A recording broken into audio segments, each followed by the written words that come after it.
here. All right, second league of the day, playing some Sultai Shadow. We just got done with the Grixis League.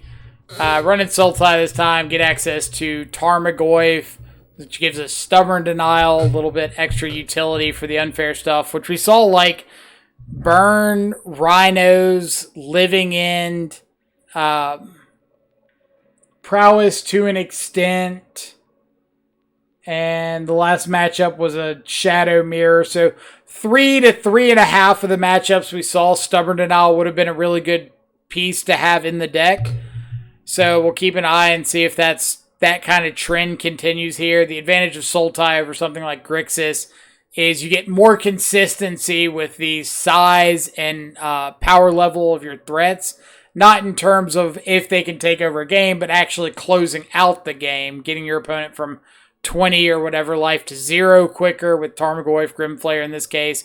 We've been trying out Gurmag Angler in this build. It's been doing really well, but figured we would try out Flayer for the spice, I guess.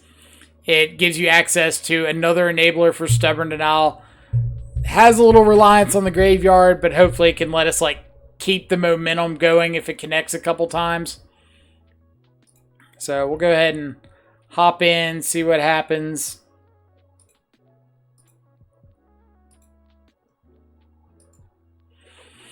Saw a blue-black version playing Seagate Restoration with Tainted Indulgence. It was cool. So that was Aspiring Spike's list originally, with the Seagate Restoration, Tainted Indulgence.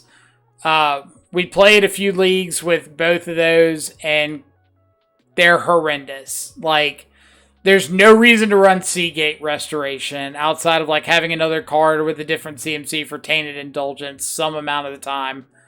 You're probably better off just running another actual land, because at least like your land can't get thought seized.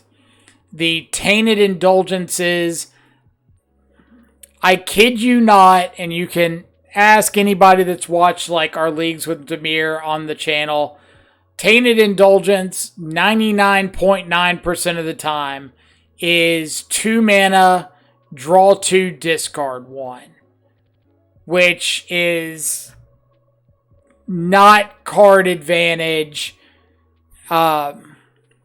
So when we're running like Consider in that spot, we're getting effectively the same result most of the time for 1 mana instead of 2. So that's why we're on Consider. Also gives you the ability to like play your cantrip on turn 1, which is really relevant for a deck that needs to hit that 4th land to be able to like Murktide plus Counterspell, Murktide plus Drown. Smooth out draws, find interaction faster. So that's some of the reasons we have not been on Tainted Indulgence. Let's see. Wagner, blue-black 5-0, we get a Murktide emote. Maybe. Like, we've already trophied with the Demir Murktide Shadow deck before. So it wouldn't be the first time.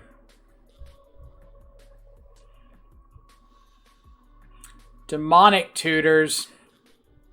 Uh-oh.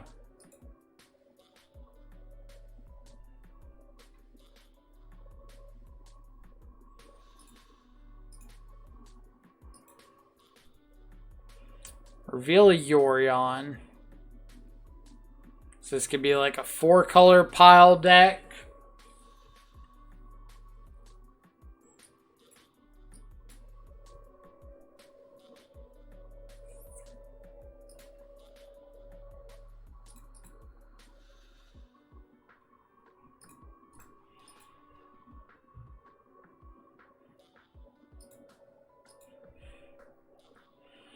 I could have gone ahead and cracked Bobble on my turn just to try to find a, like, Consider.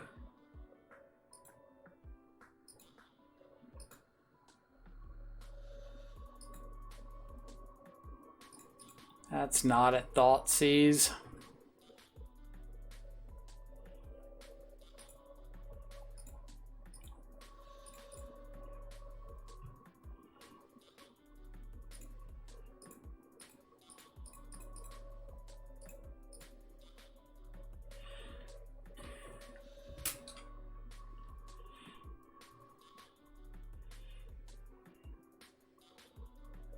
We're all going to try them. So I would assume this is just like a either elementals or blue-white control deck. 4-color pile. One of those three. Haven't seen anything yet to make me think otherwise.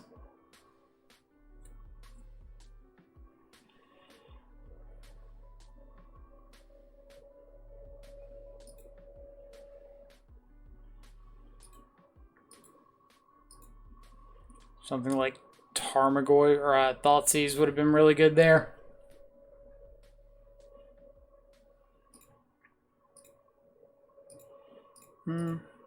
Swing it Ren.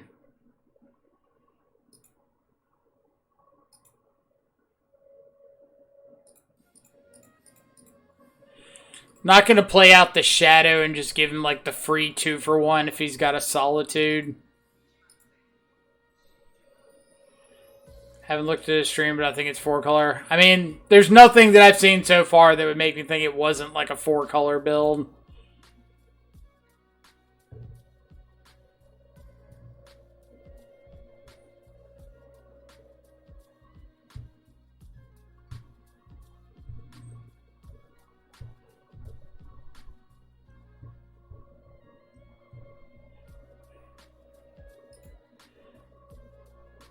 What do we got?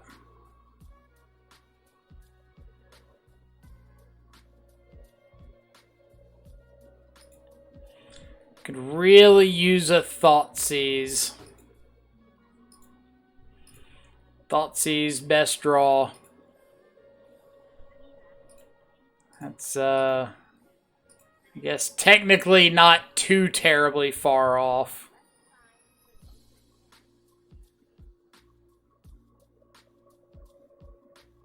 It's like an Ice Fang Quaddle.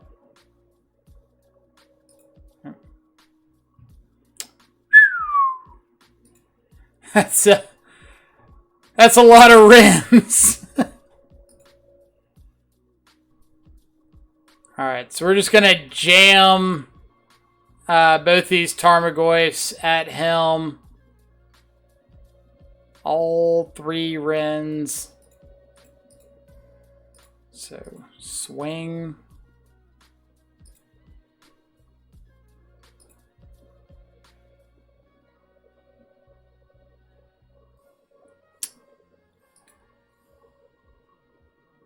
I guess I'm going to play out a Shadow. Because if he, like, ticks down a Wren on a Shadow, that means he's either got to, like, replay the Wren to get a land. Or play a new Wren to get a land. Which is fine for me.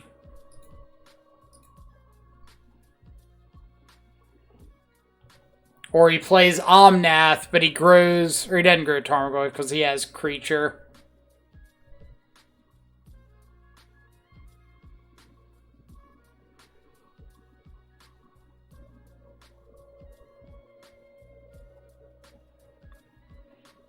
Yorion to hand. Okay.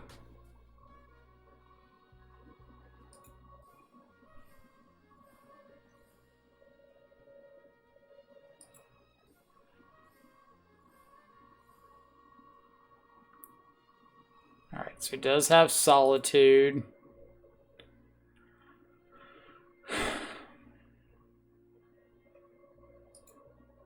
We just have to let this happen.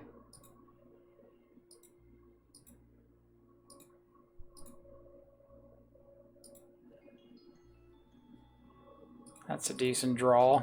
So let's kill you. Grows the Tarmogoyf. Hiya.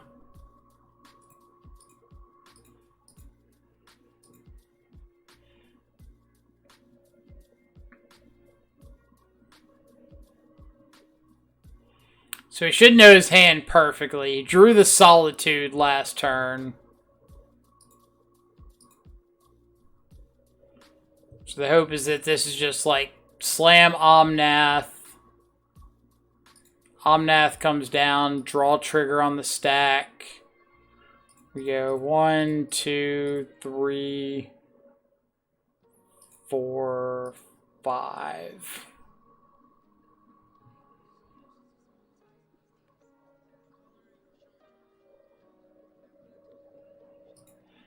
And as long as the last 2 cards aren't white card Solitude,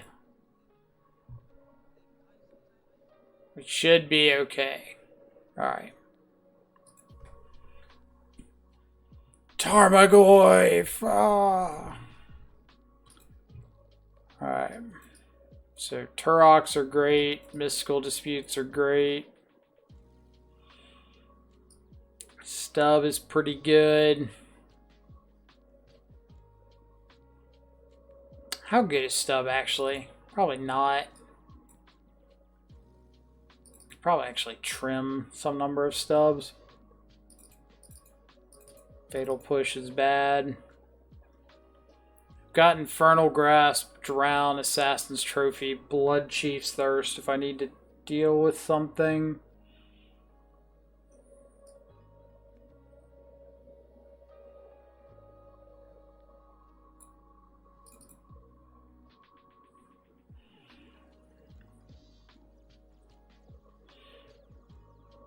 I can imagine a world where I maybe like Assassin's Trophy, a land that's been strapped up with like a Utopia Sprawl or an Abundant Growth.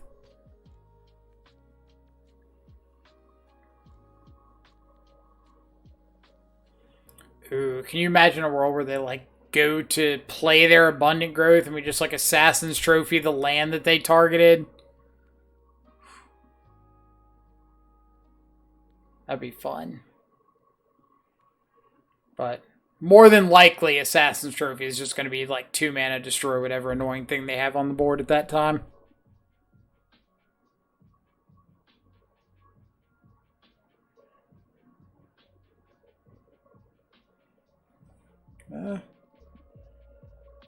Lint on the shirt.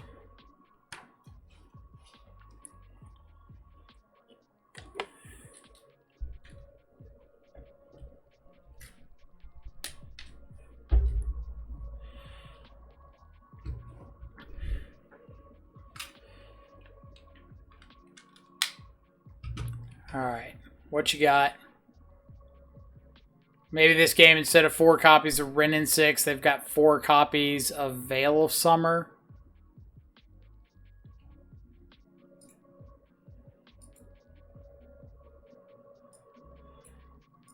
I don't think I can really throw this back.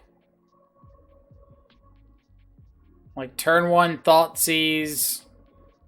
Maybe find a land, get turn 2 Grim Flayer down.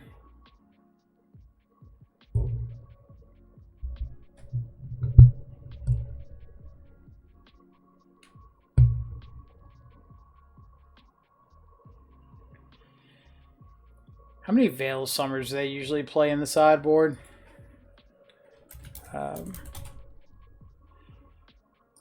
Decks, Popular, Modern, 4/5C Omnath, 2. How is it they play 2 and they have it 95% of the time? That math, she does not add up.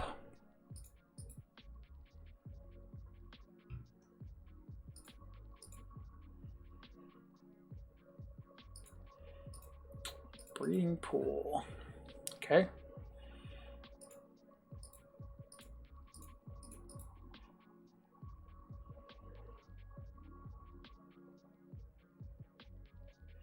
Ah!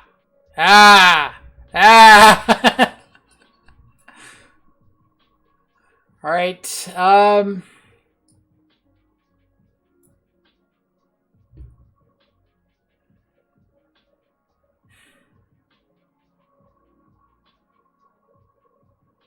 What am I taking? I guess just the Veil.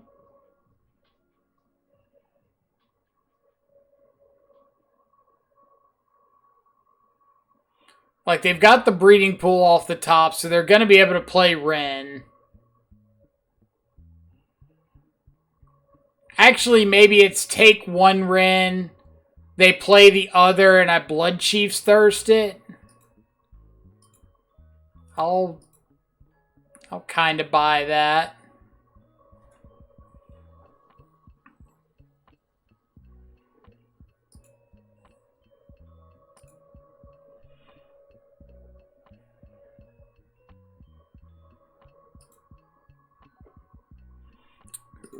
Good draw.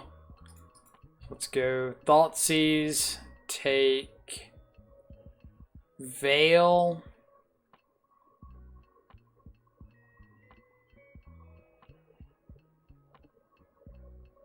What about just take Veil Endurance?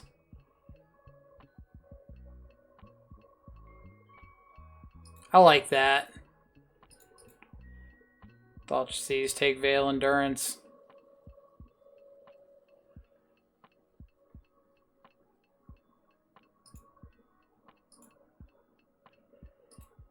Wait, I can't take Veil Endurance.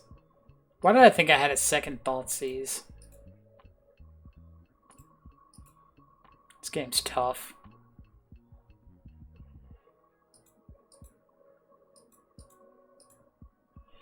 So, Supreme Verdict, Endurance. Okay.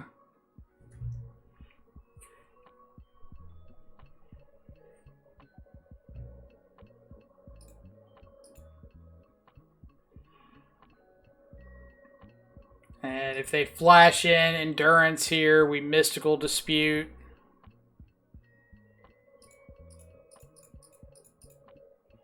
Hiya.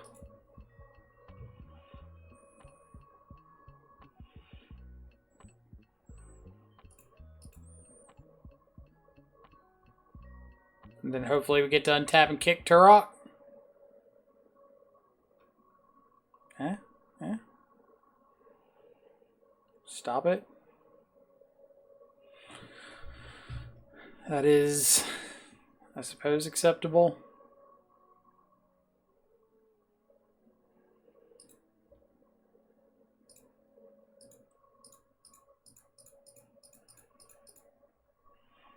Hiya. Big bucks, no counterspell. Big bucks, no counterspell.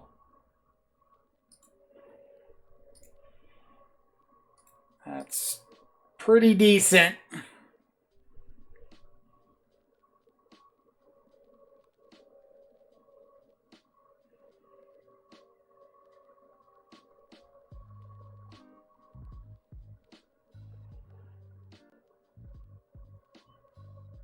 Okay. Solitude, Endurance.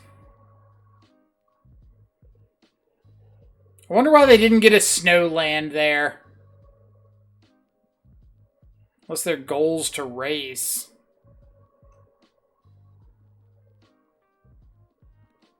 I don't think that should be your goal here.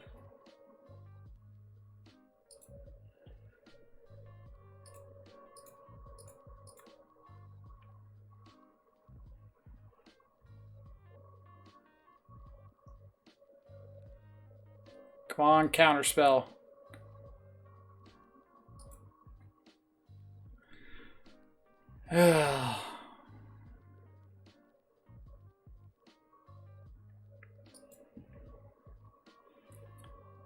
Alright.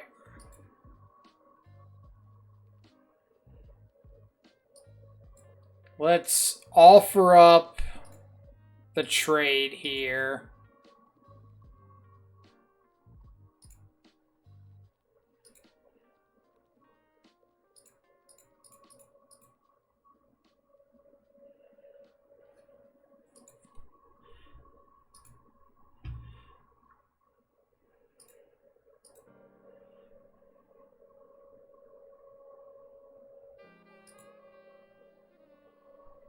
Okay.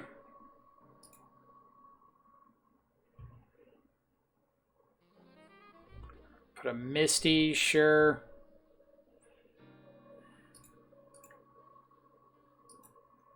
So our best draw is Drown and Lock. Best draw by a mile.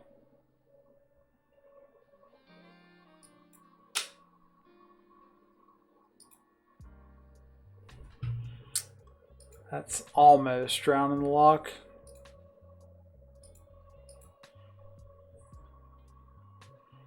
It's like so close to drowning the lock.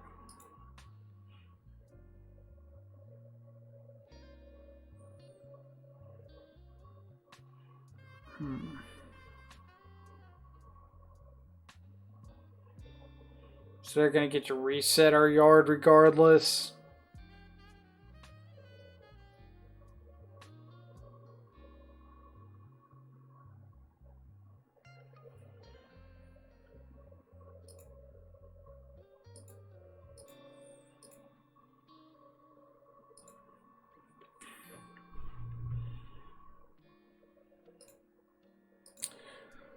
Don't like them being able to reset our graveyard here.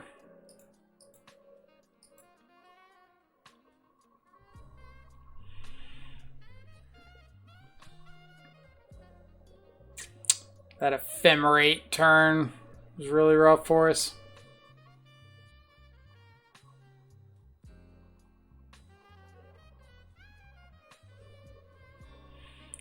Risen Reef. Well, a lot happier with that.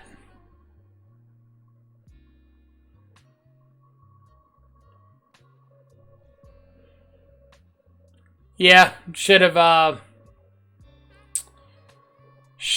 gone for the ad Gigantha.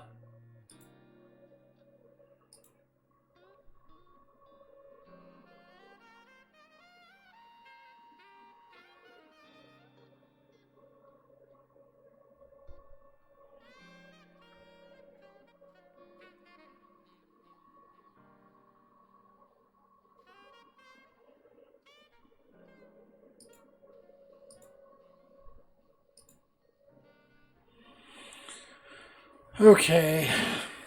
So I know there's a murderous cut on top of my library.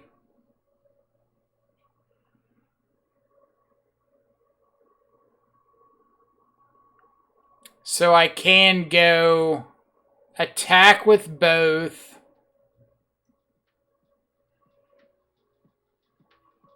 If they put Endurance on Grim Flayer,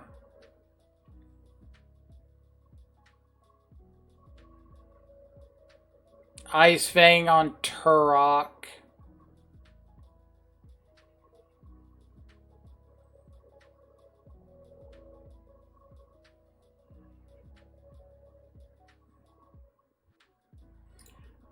No.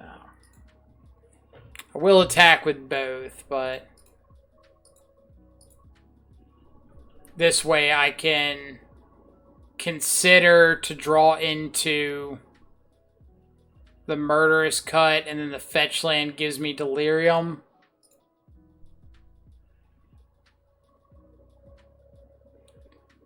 Cut into your graveyard. No.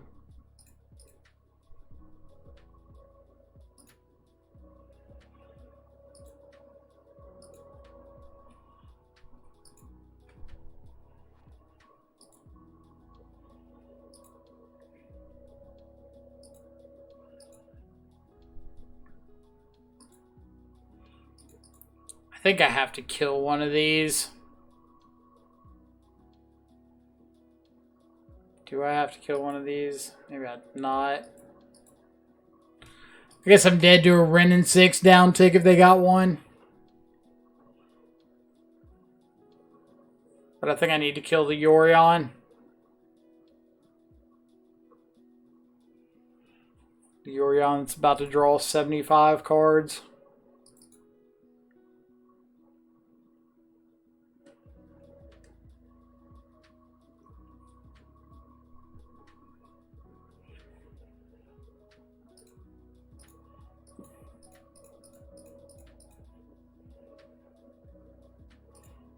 To the instant in the yard because Murderous Cut replaces it.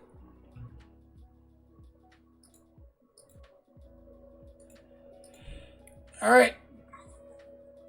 Draw 4.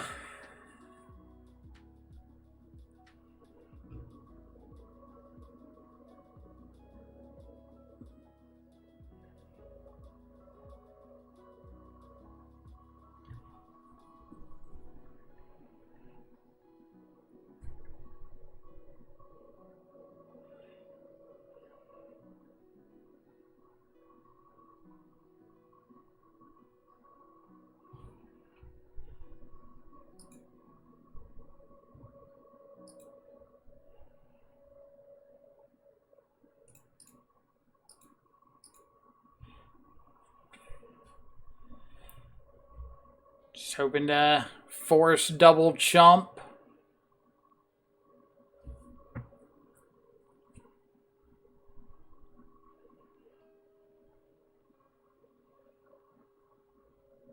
Might work, might not.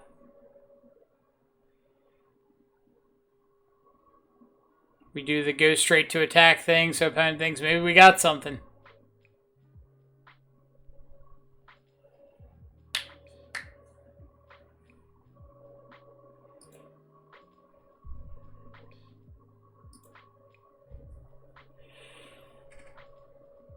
Nope. I mean, I guess we might as well, like, Goyf to the grave. Draw Shadow. Right.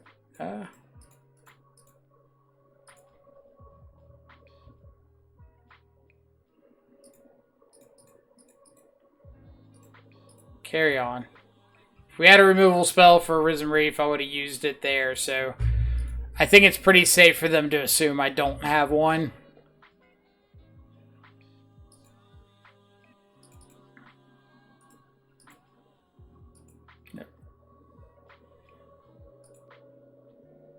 Believe that's a pretty easy assumption to make.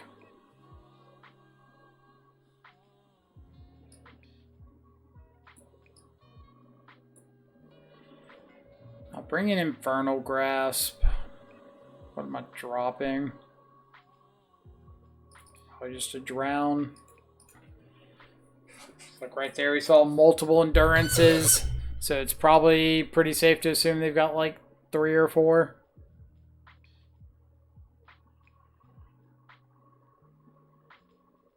At least 2, but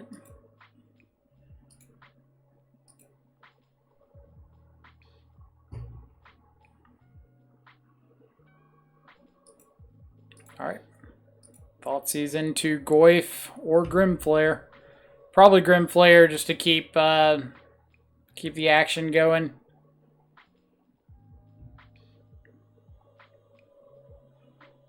But we'll also see what they've got.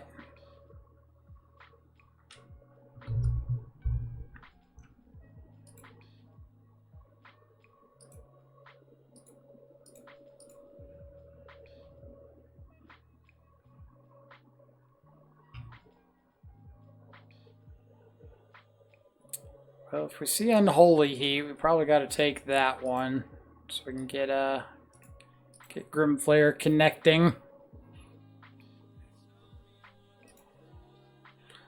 So Bauble was their draw for turn.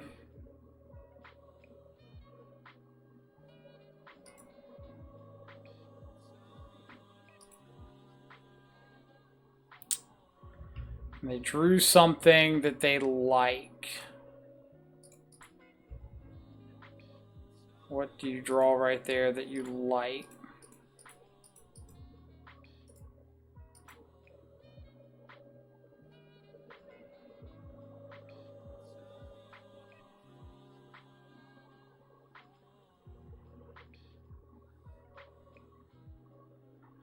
They played Bauble now. Well, they're running like Unholy Heat, Emrakul the Promised End, stuff like that. So Bauble in your 80 card deck is fairly free.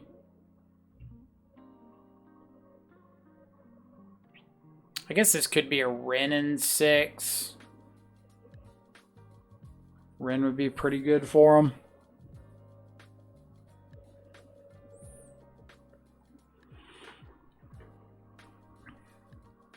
Yep.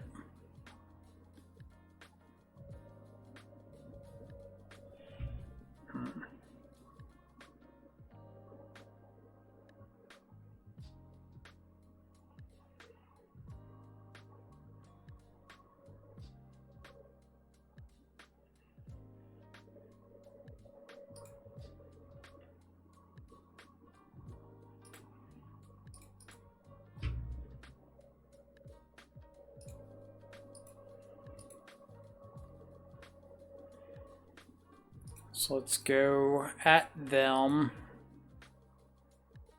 So we want our Grimflayer trigger.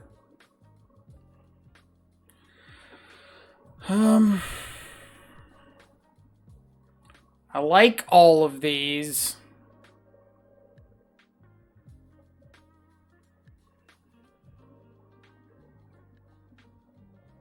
Island helps me kick Turok. So I know I want that next turn. Do I want Thoughtseize now?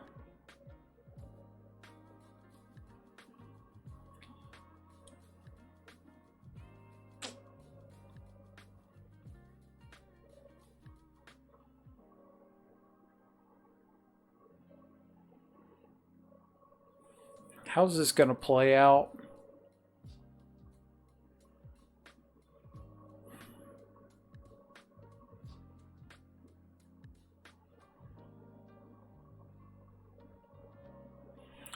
Let's go Island or consider to the graveyard. No. Thoughtseize to the graveyard. Consider on top. Island on top of that.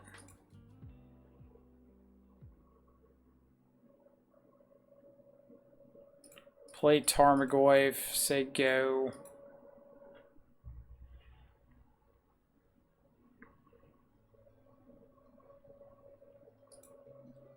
It's like really putting a lot of pressure on Turok to be good. Which might be wrong, but...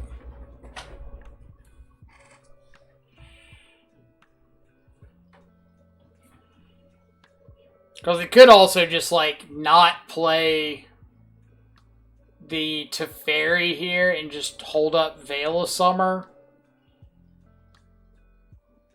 But I guess if they do that, I just get to, like, play Consider, untap, hit, play Goyf or something.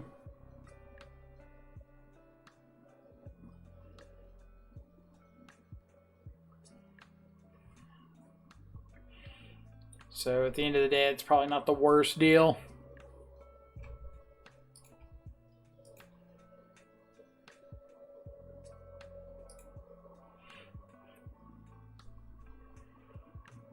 Also should make him at least a little bit think about like Mystical Dispute here. I think Mystical Dispute would be almost like game ending.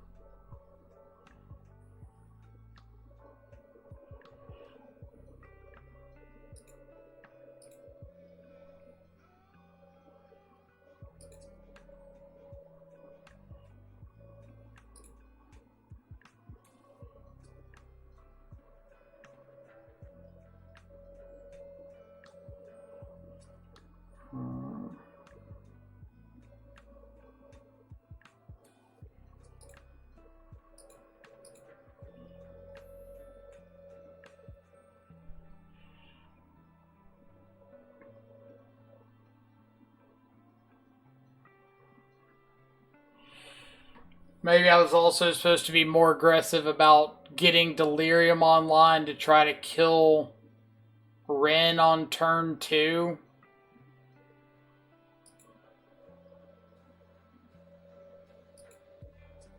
Alright, what they exile? Omnath.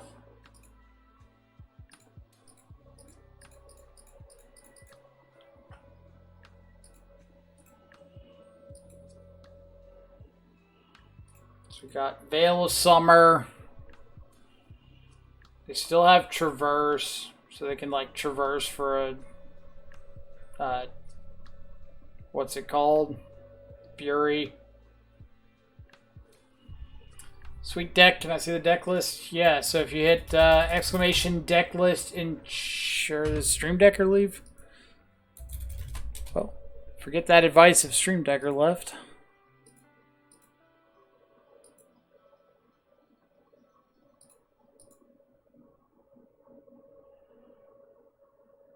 Alright, so now if you hit exclamation point deck list in chat, there you go.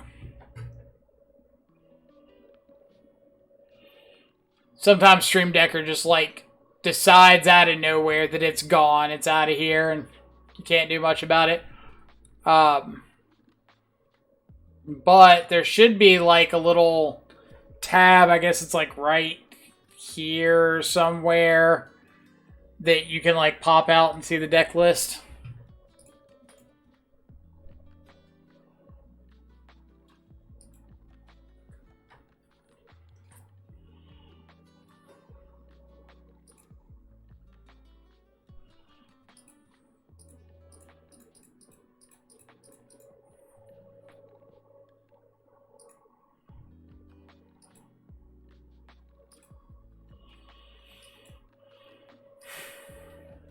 I think we're just trying to take down Ren here.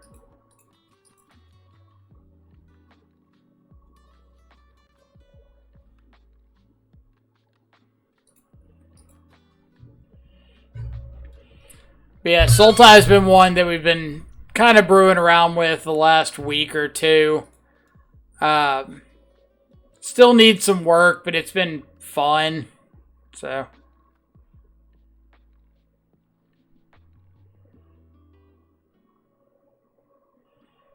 I wouldn't go as far as saying like it's been super great, but it's had some good lines to it.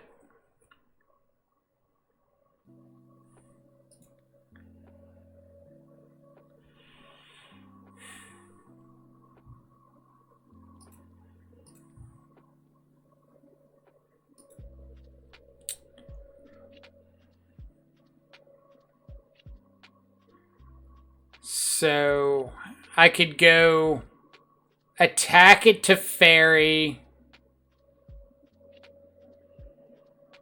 If they block with Risen Reef, I'm doing what?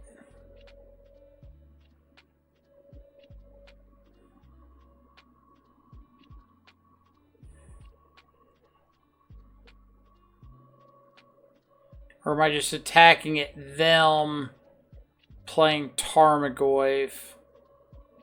No, I really don't want them, like, bouncing something. So let's attack it to fairy. See if they decide to block.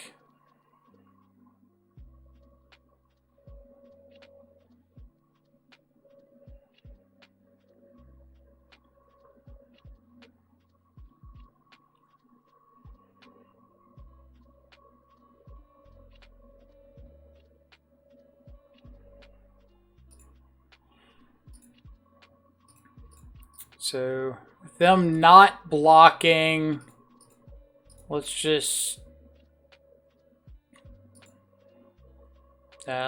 pass and hold up Blood Chief's Thirst next turn.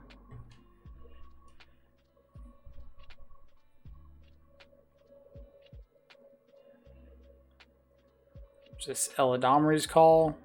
Oh. Just cast Endurance. Or Yorion.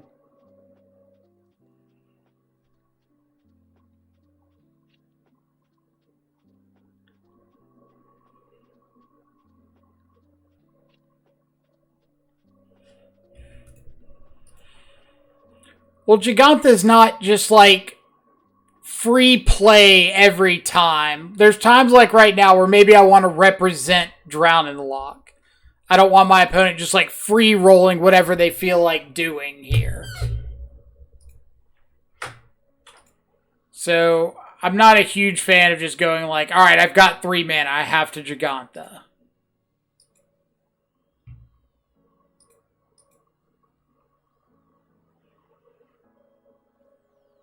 It's like, let's see what I've got on top. Consider. Okay, well now Consider is a card I'm pretty interested in casting. So now I don't want to add Gigantha because I want access to that Consider.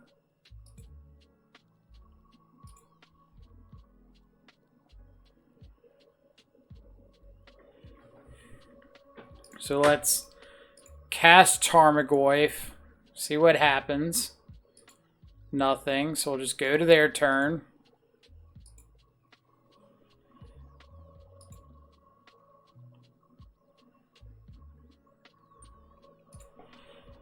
Like, I know I'm drawing into a live spell.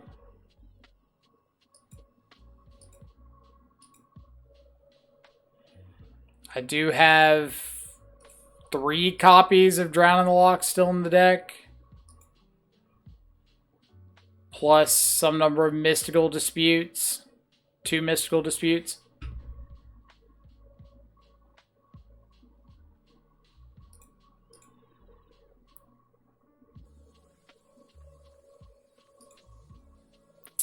You don't say.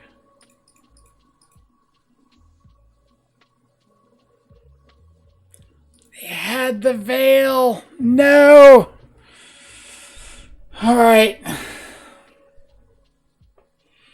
Oh, wait, no, this is fine. I can just Blood Chief's Thirst, the Risen Reef, and then I've got a lethal attack. So we're fine. We're fine. As long as they don't have another Veil of Summer.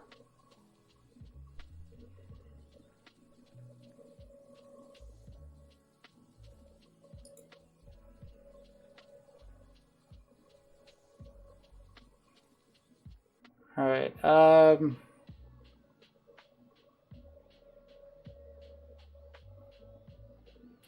there's no way to play around them having another Veil of Summer.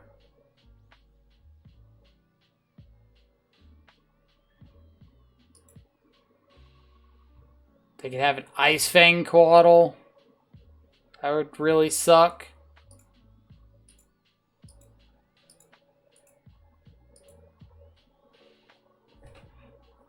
Turok. Turok, you fantastic gentleman.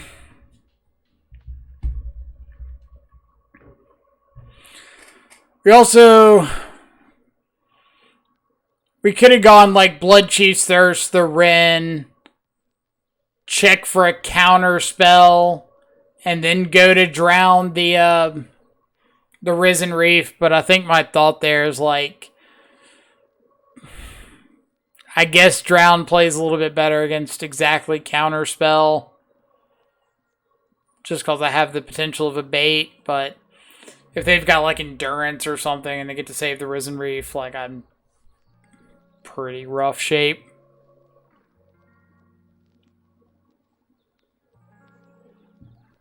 So, I don't know. We probably also could have just like been fine with them keeping having to chump block for a turn and keeping the Solitude. So maybe we win that race.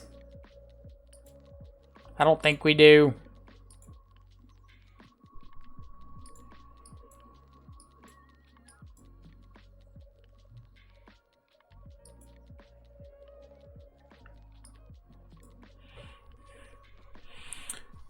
Beat 4-color, nothing can stop us. I mean, I think we beat 4-color like a reasonable amount of time on the channel. It's not like some ungodly win rate, but it's reasonable enough.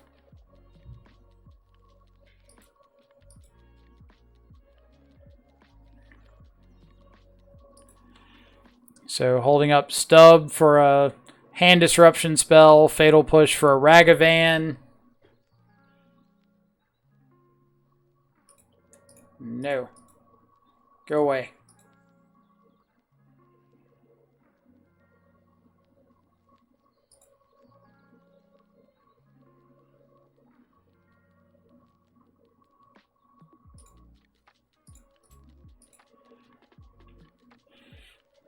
So Blood Crypt, Thoughtseize, no Companion. I would assume just like a Rakdos list, but Dwarven Mind means it's probably Grixis Creativity.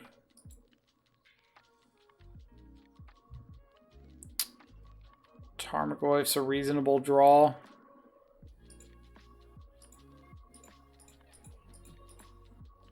Hiya.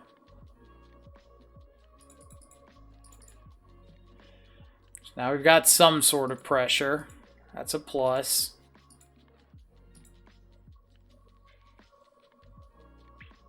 Now we've got even more pressure. It's a big plus. So, creativity, Heart Oven. So they just don't have a blue source. So let's just take the creativity.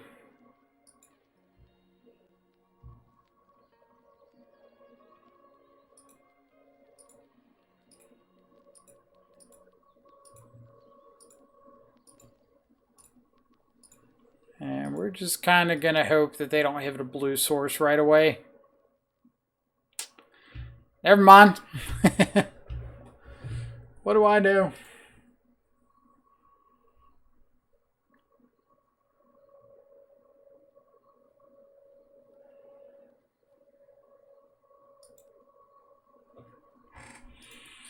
Alright. Fatal Push a crab. Puts instant in the yard to grow the Tarmogoyf. For no, we got Stubborn and All already. What are we missing? Creature, artifact.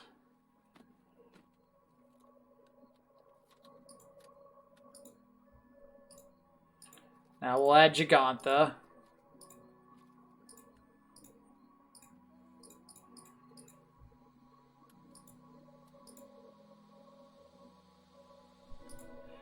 Yep.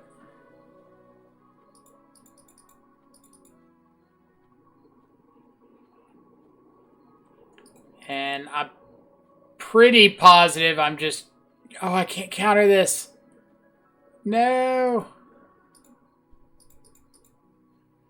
Oh, man. I'm only playing 4 shocks in here. And no basic... Am I not running a basic island in this?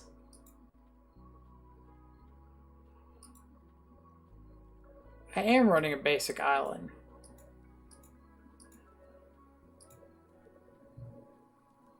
That was just a Verdant Catacombs, sure. Alright. Well, Fable's way better than Persist would have been there, so... That's kind of a win for us.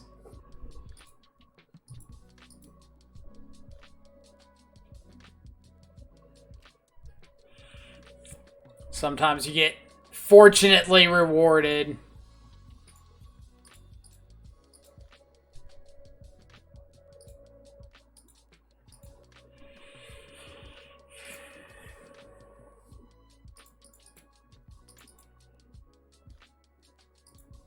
I guess they're just trying to like set up Persist plus Thoughtseize or something.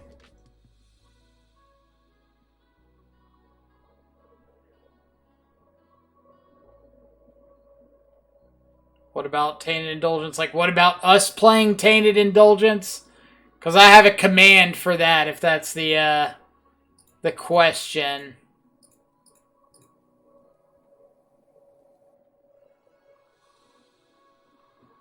Thank you. Whew.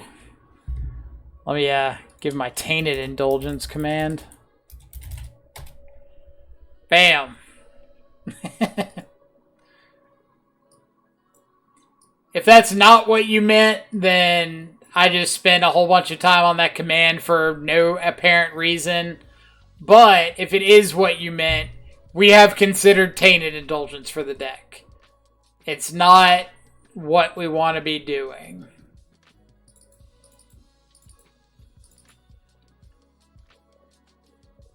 If you want an extensive reason as to why we don't like Tainted Indulgence in the deck, I can get you a copy of the audio book, or we can set you up on some easy installation payments.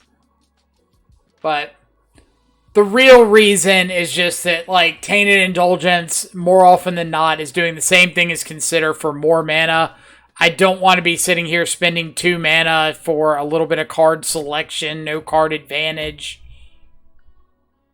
I understand that it's instant speed, but we need to be more focused on, like, curving out than we do, like, holding up 2 mana more often than not.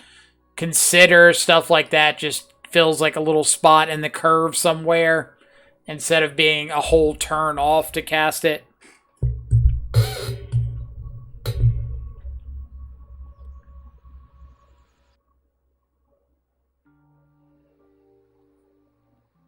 Is there a command for traverse? I mean, you can just like copy and paste that command and use traverse instead. Oh, I even missed a... I missed a line in there. So let's see. We got to go delete, calm, indulgence.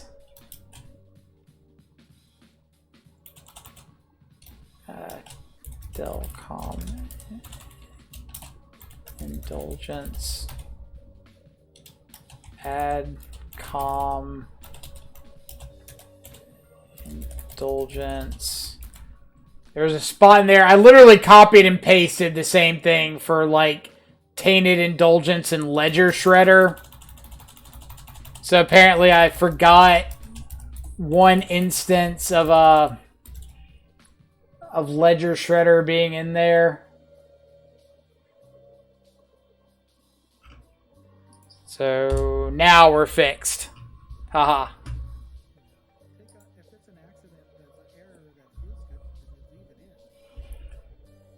Dogman going to the dentist? Yuck.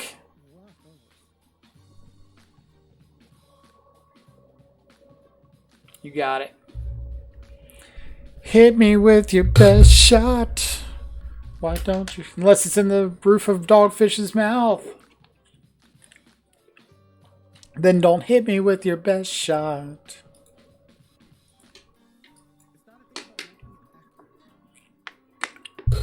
It's a little dental humor for you.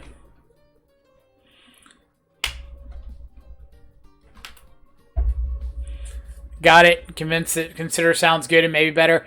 I've really liked Consider. So Tainted Indulgence was really clunky in the hand far more often than I wanted it to be.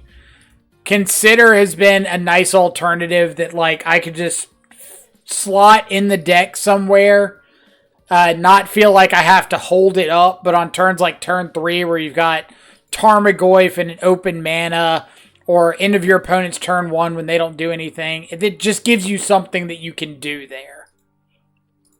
And that's been very relevant. Like right here, my opponent didn't do anything. I've got to Consider. I can just like fire it off. But I think I would rather draw that.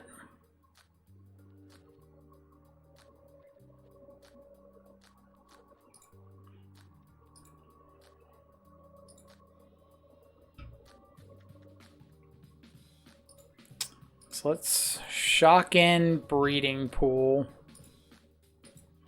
So if our opponent goes for like a Tainted Indulgence or something, we've got Stubborn Denial. If we want Stubborn Denial, we might not even want it.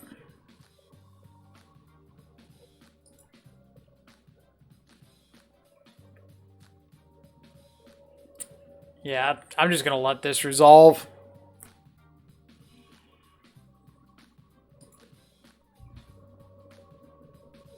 Thoughtseize and another Tainted Indulgence.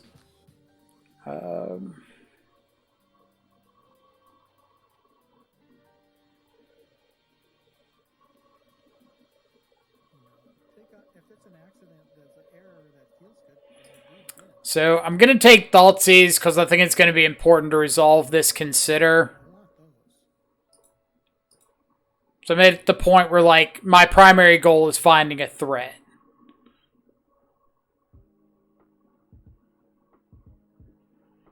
But if they're just going to main phase this, like before their land drop, I'll take the free interaction there.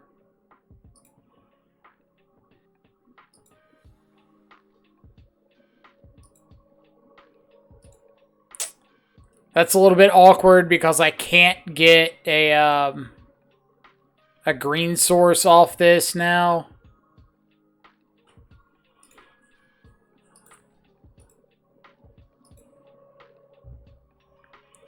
Am I playing Indulgence or not? I am not playing Indulgence. Yes, I have considered Indulgence. No, I do not believe it's a card I'm interested in playing at this time. Something, something, something. Dark side, something, something. Alright. This is my Grim Flayer. There are many others like it, but this one is mine. Without my Grim Flayer, I'm nothing. Without me, my Grim Flayer is nothing.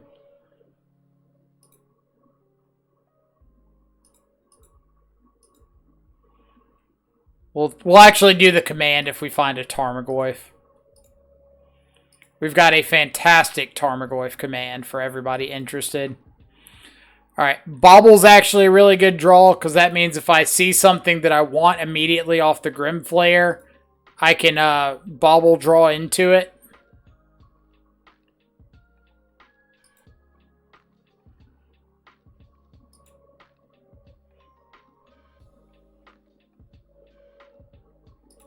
There's no way they're planning on, like, double blocking my Grim Flayer, right?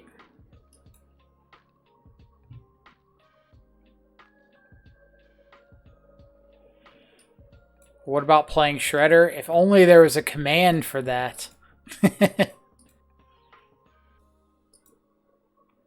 If only. Okay. So all these are pretty decent. Let's go.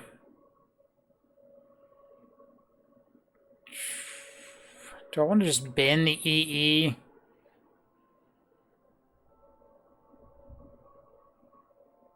No. Keep the EE. Keep the Hearse. Keep the Goyf.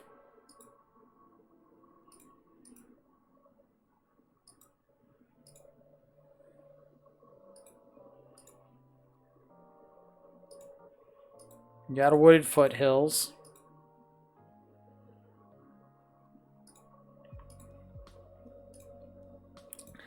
So what we're going to do here is just like draw into Goyf and Hearse.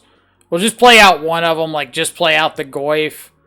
But we'll have the Drown in the Lockup this turn, and then next turn we can play the Hearse, and that's kind of like our safety net from any persist shenanigans.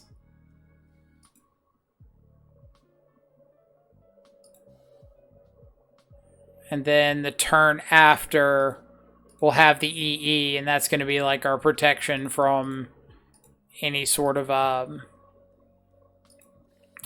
what's it called? Shenanigans. Indomitable creativity. All right. 2-0. But, yeah, like the joke that we have on the channel is people are really, really big on Ledger Shredder and Tainted Indulgence. And every single stream, without fail, like somebody asks, either A, why aren't you playing them? B, have you thought about them? C, do you have plans on playing them? And I have to keep saying, like, I have tried them, I have played them, I have not been impressed. And I'm not just going to, like, keep throwing away play points on cards that are not doing the job I want them to do. Also, I missed a follow. Bigger YC. Give me a pronunciation here if I'm saying it wrong. Thank you so much for the follow. Hope you're having an awesome Wednesday so far. But, as always, and I have to put the asterisk out there, if you really want to see Ledger Shredder, if you're one of those people that's like, if you're not playing Ledger Shredder, you're not playing Real Shadow, and I've got to see it, I want more content with Ledger Shredder, there is an option down below to donate for a specific deck list of your choosing. If you're just like really wanting to see Tainted Indulgence and Ledger Shredder, then it's there. You have the option, but I'm not going to sit here and like say all through stream, oh, you should donate, you should give me money to play a deck. Like, no, you can play the deck just fine. You don't need me. But the option is there, because I know some people, like, don't want to. They maybe want to watch the league on YouTube later or something. The option is there. But I believe I'm burning play points if I'm playing Ledger Shredder, so I typically choose not to.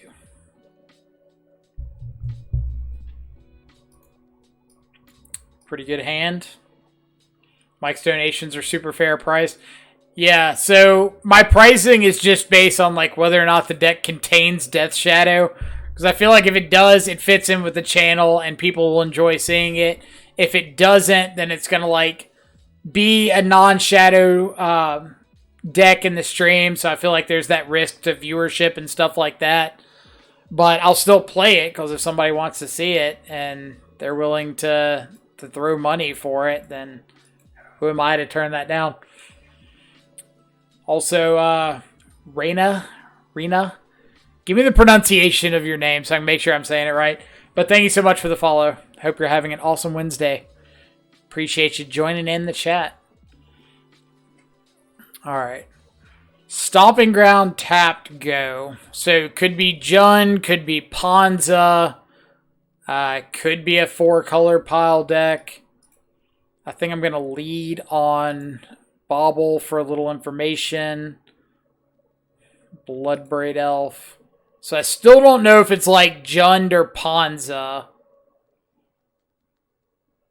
So I kind of want to play in the middle a little bit and just get like basic Swamp and Thoughtseize. Since I don't really know what's going on yet. Red-green Eldrazi. That was obviously the third choice. And anybody who says otherwise is lying to you.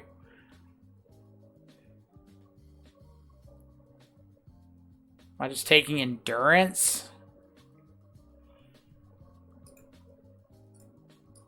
That way I can just like... Boomer Jund. Thought Not Seer.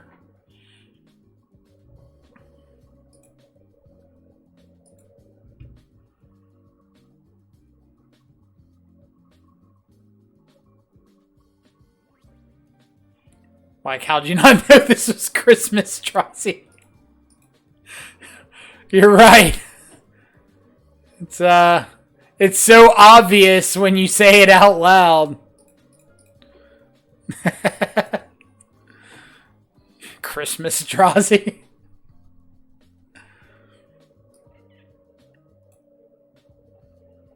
They're gonna stomp me? They are. Okay. These are things my opponent is allowed to do.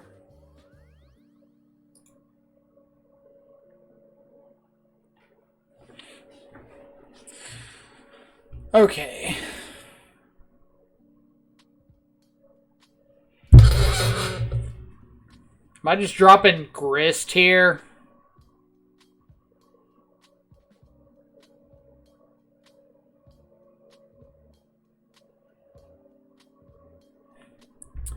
I think I'm just going Watery Grave Grist. And just start, like, clogging up the ground.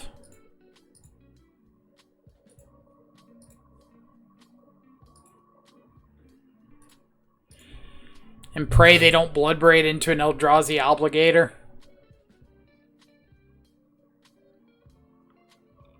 I would be much sad.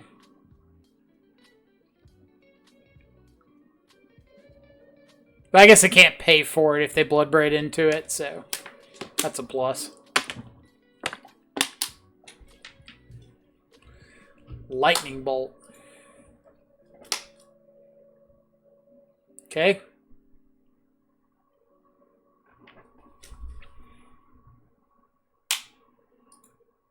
The thing you have done resolves. So it's one Bloodbraid down.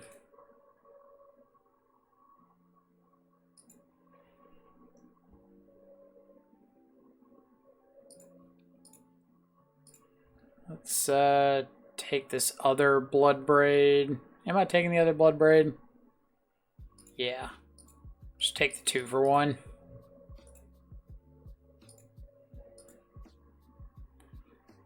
And they'd have to trade both the Bone Crusher and the Bloodbraid for the Tarmogoyf. So we'll make an attack. Thought Not, Matter Reshaper. Hope you don't hit another Eldrazi Temple.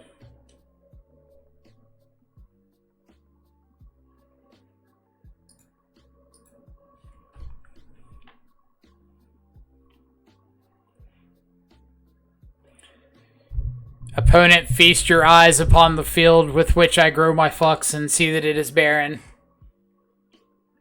I'd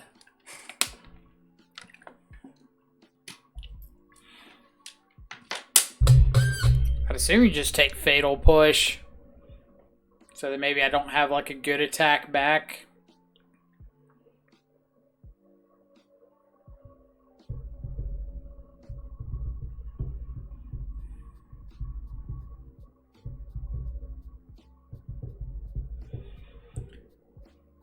And then I've got to decide, like, I could...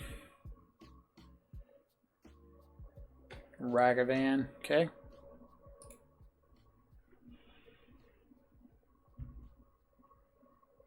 So last card is Matter Reshaper. Bobble's pretty good, because now I get to know if I need to play around something off the top of their library. Thankfully, they can't cast that. Am I going for any attacks?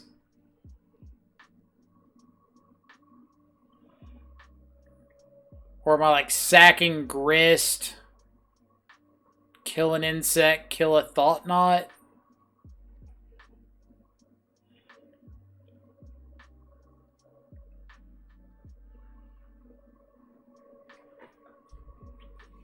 Redeemed Hydrate, gotcha. I've got a whole, like, giant water bottle over here for Hydrate redemptions if I need it. Alright, let's think. Nothing's happening off the top that I particularly care about.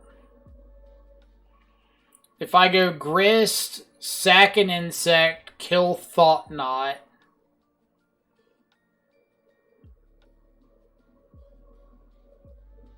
Then I could... attack. I can consider first. I'm just wondering, like, is there anything I'd draw into that I'd rather play than Grim Flayer? Yeah. Yes, there is.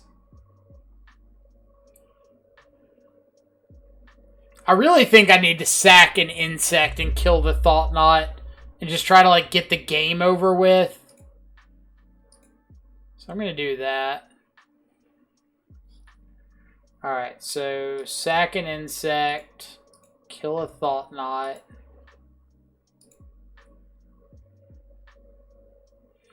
Slightly punished for the way we tapped.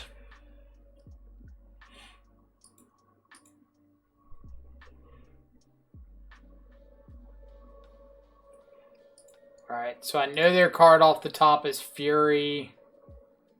So I'm not in immediate danger here.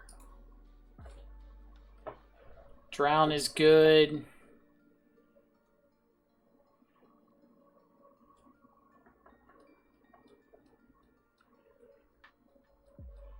So they don't have good attacks. I've got good attacks on the way back. And then I've got like Shadow Drown or something if I want to do that. But my big thing is I just don't want to leave myself dead to an Eldrazi Obligator if they've got that card in their deck. Which I think Obligator is a cast trigger. Let me double check that real quick. Make sure it's not like an ETB kicker or something. Yeah, it is a cast trigger. And they can currently pay for it.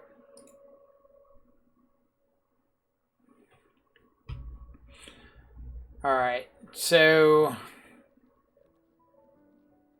last card's Fury. What's my attack to make sure I'm not dead to Obligator? Like if I go... Goyf, Shadow, swing. They have to chump all three. So if they go Ragavan, Matter Reshaper, Bloodbraid Elf. Matter Reshaper flips into, I don't know, another Matter Reshaper. That's probably best thing. And they untap and draw Obligator. Then they've got cast Obligator, steal my Shadow, like the one that I'm going to play second main here. Shadow, Obligator, Bone Crusher, attack with everything. I've got Insect Token on an Obligator, Drown in the Lock on my own Shadow, and that should be it.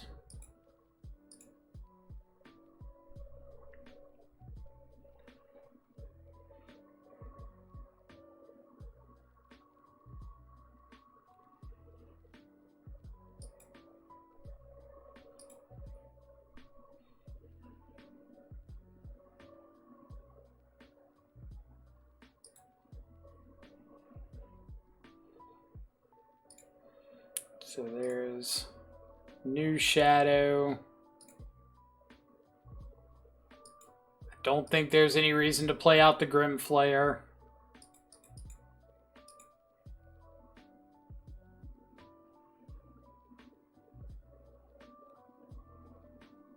Show me the Obligator. Make me feel so smart.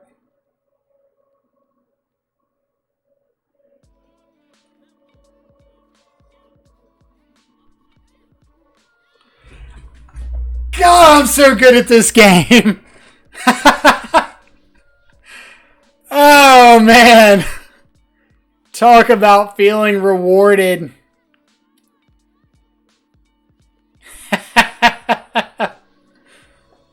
Oh.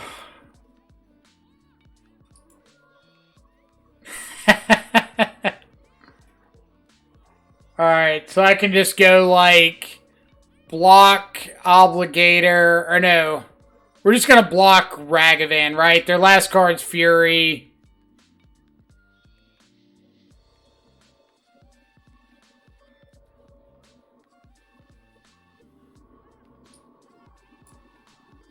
Or do we want to just like block the most damage? We don't have any lightning bolts or anything in our deck, so yeah, we're just going to block Bone Crusher. Kill our Shadow. Hiya. Whew.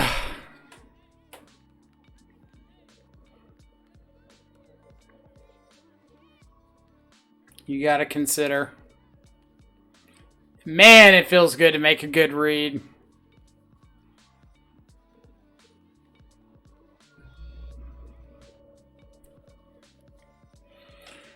But I think by far the best part of all that is I'm sitting here preemptively naming out the absolute nuts.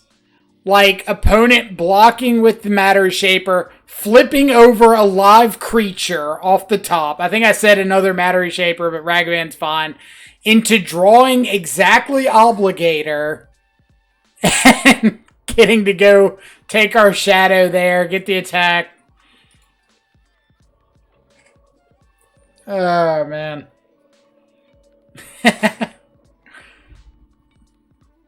Like, you shouldn't get to do that. You shouldn't get to sit here and go, oh yeah, my opponent's about to have this into this into this, and this is going to happen. And try to tell me Magic Online's not rigged for action. Like, whether you believe it or not, my tinfoil hat theory, for anybody new to the chat, if you haven't heard it before, is I 100% believe Magic Online is rigged for action. It's rigged for, like, drama and the tables turning, people getting out of impossible to win from situations, going from, like, you're absolutely miles and miles ahead and there's no way you can lose to your, like, something happening that causes you to fall off the earth there.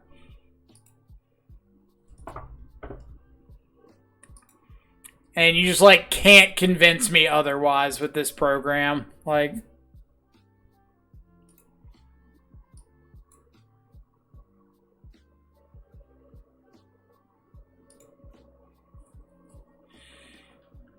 Alright, so I know we're going to Blood Chief's Thirst this Hierarch. So let's see what our opponent's drawing into. We've got basic island and basic swamp, so I'm going to lead off here. And just get Overgrown Tomb.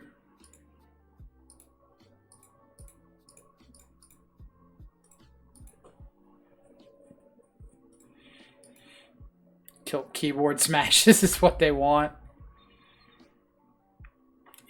MTGO hates me sometimes. If I'm playing against Tron, MTGO absolutely hates me. But there's a number of times that it's like kind of reasonable, a little bit, slightly.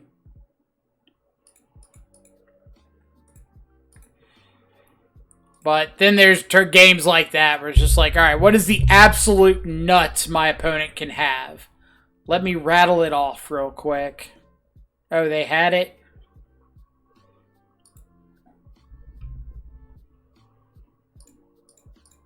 Let's find a land.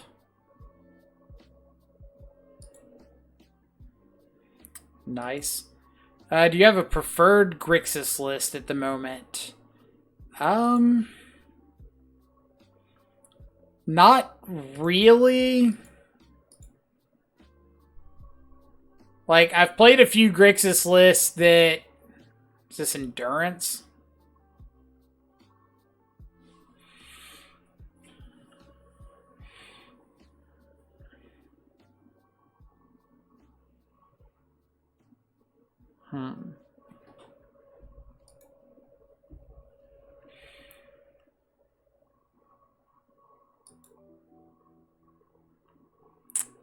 So I can...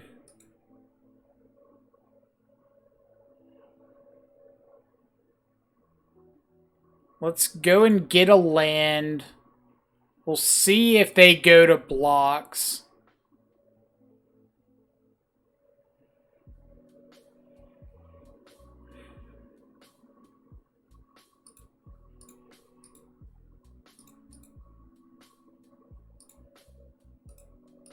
I hate doing this, but... I don't think I had a way to play around Endurance anyway, outside of just, like, not attacking, but... That seems bad. But...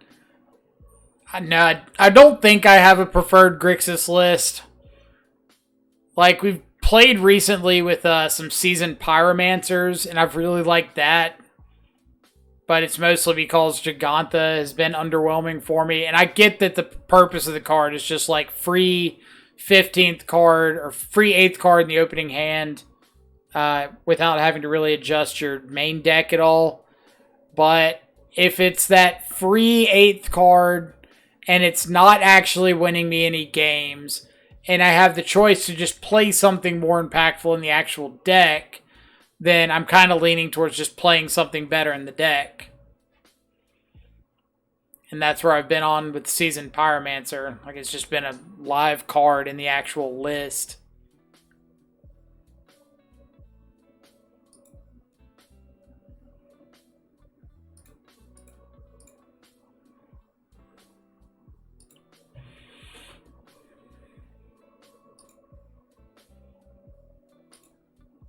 Alright, so we gotta be wary of Bloodbraid Elves and more Obligators.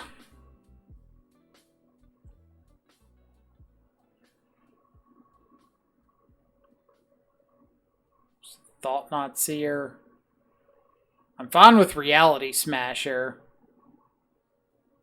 Fury.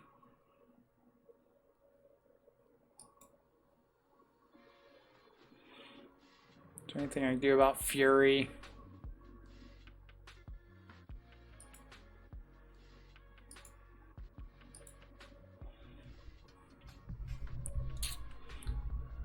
What can Opt hit? Opt could hit like or consider could hit like a Mishra's Bauble.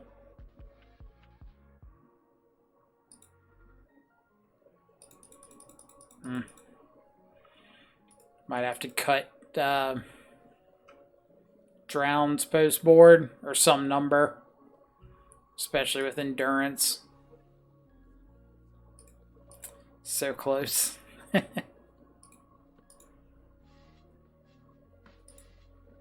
Bloodbraid Elf.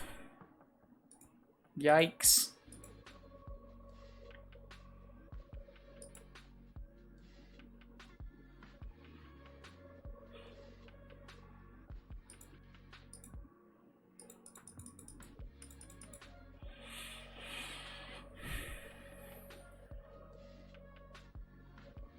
Just got another Obligator. Another Fury.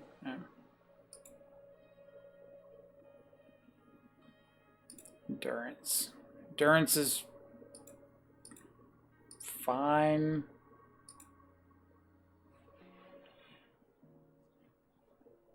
Alright, so if they attack all out here,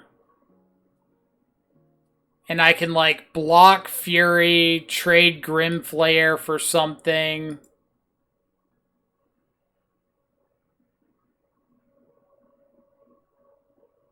Okay. So let's go block Fury, trade Grim Flayer for Bloodbraid.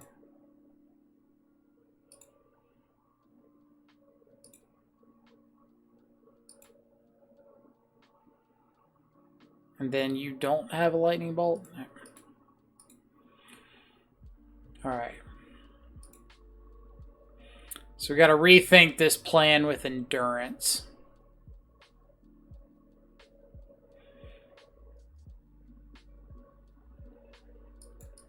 I think I'm just going to bring in a couple Turok for a couple Drown. Because I can't just, like, play out Turok just as a chump blocker early if I need to. I don't really want to bring in Mystical Dispute because of Cavern of Souls. Like, a lot of times against Eldrazi Tron and stuff might bring in Mystical Dispute just because it gets around Chalice of the Void and can just be like a 3-mana mana leak against Reality Smashers and Thought-Knot Seers and that stuff. But when your opponent has Cavern of Souls in their deck, it's a little more of a liability.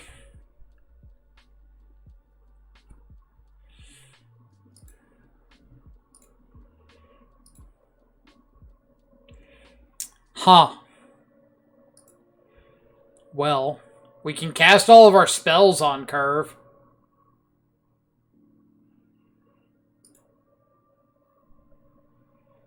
That's better. And also, do you think that in another universe, Fury is instead of Furry? It's going to be a yikes for me, dog.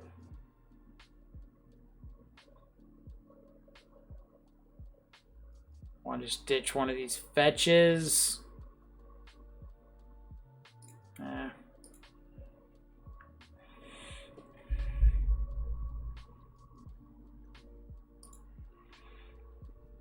Alright, so opponent mold to 6 as well. That's a good start for us.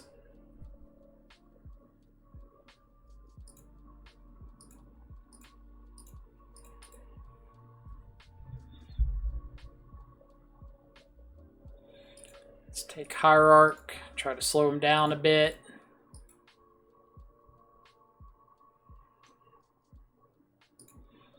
Grove of the Burn Willows.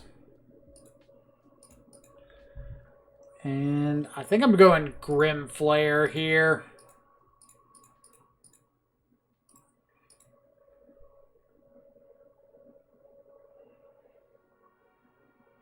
Kind of hoping that this swing I get in with Grim Flayer is enough to give me a little momentum.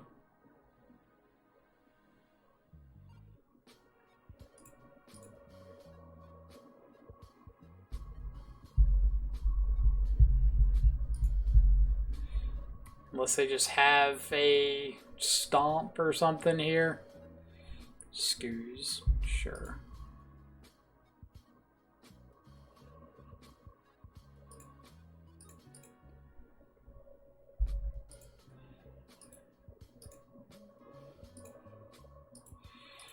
See if you want to trade.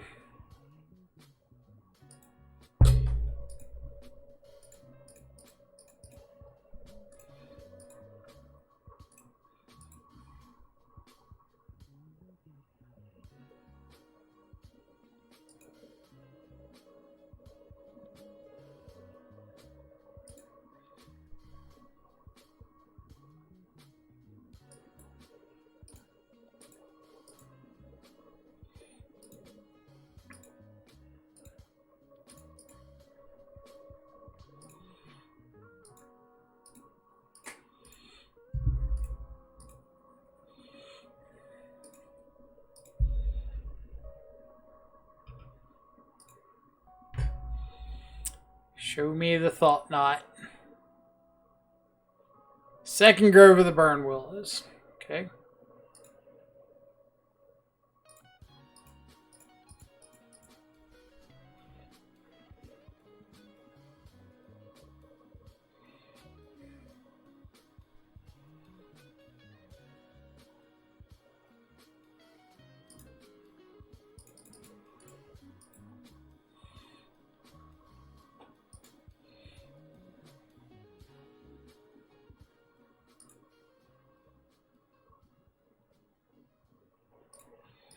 That's a pretty okay one.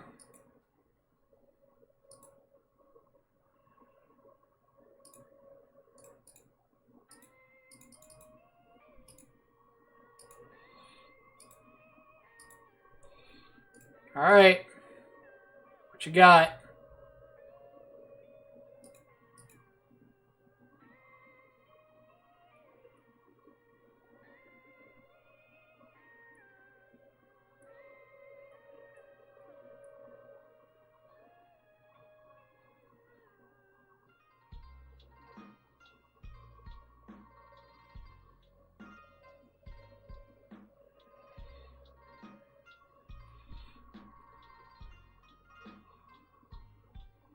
Got another Thought Knot.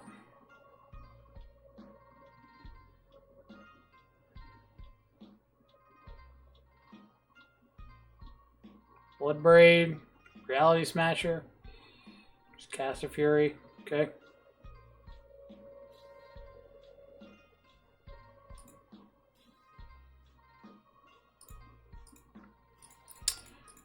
Right on curve.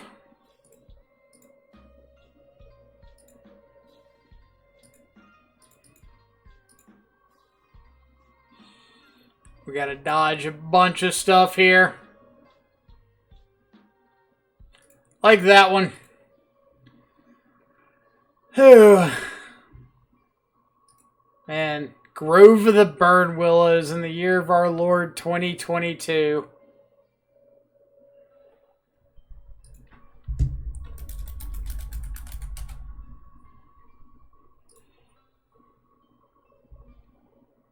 I'll have to remember that one.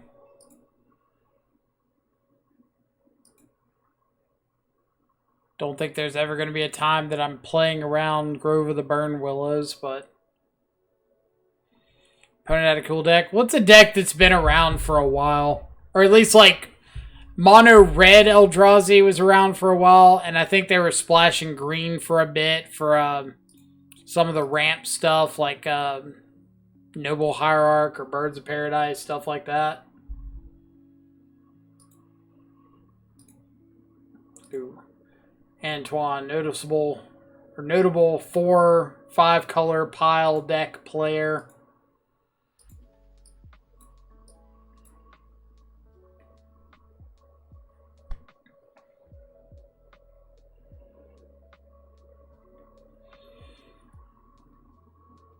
Ancient Stirrings ban killed the deck. Ancient Stirrings isn't banned. I think like Once Upon a Time ban killed the deck.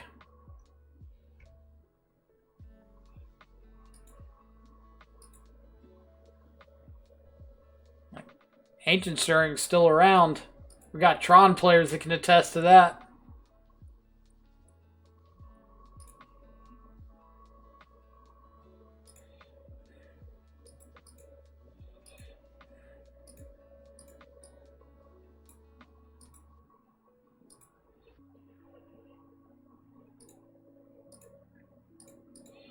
Why is Ancient Stirring still legal?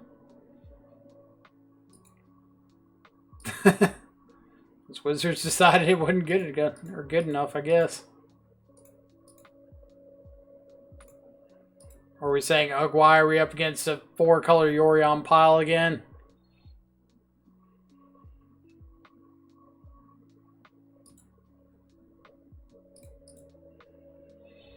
Because that's a question I would love to have an answer to. I think I'll sit on Drowning Lock this turn. Mainly because I feel like if I just play out Tarmogoyf and they play Teferi and bounce it, I'm never winning this game.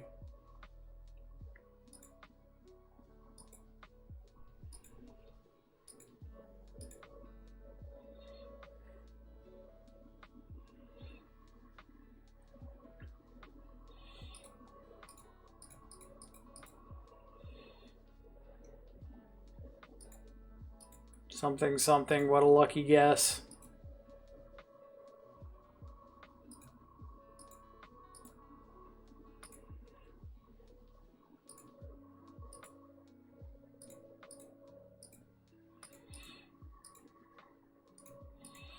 It's like we've played Magic a lot.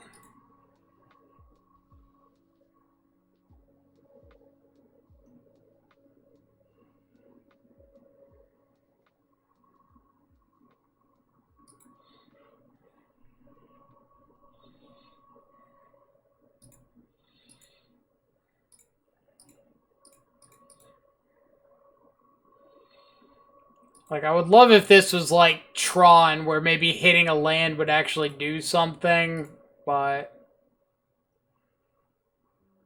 alas, it is not.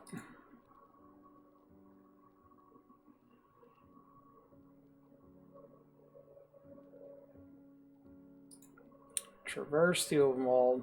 Guess for like a Risen Reef here.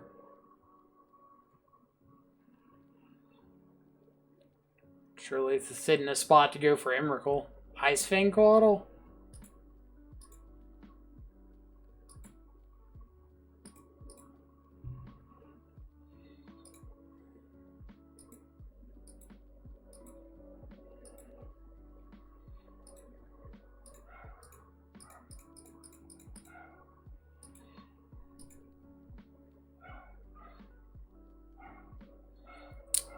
What would be the reasoning behind Ice Fang Coatl?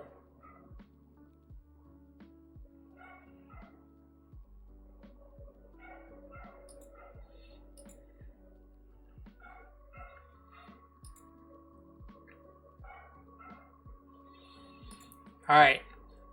If that doesn't signify a problem, I don't know what does. Your 5-color deck that land disruption does nothing against can play Blood Moon and Archmage's Charm.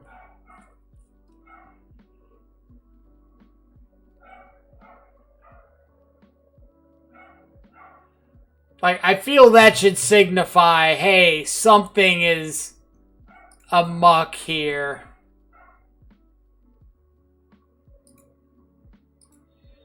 Something is not as it should be.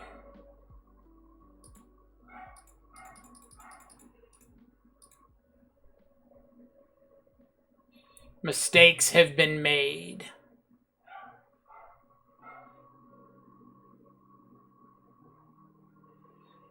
They just sent me.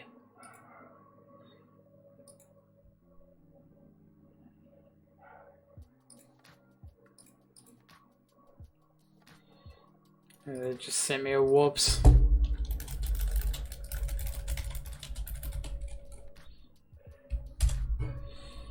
I just sent them back like I think you're safe.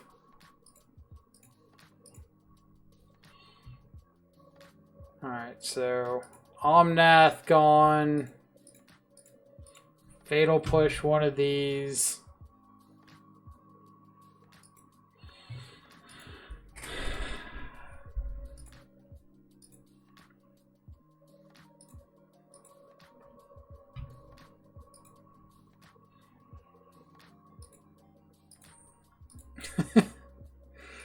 We're here to get value, damn it.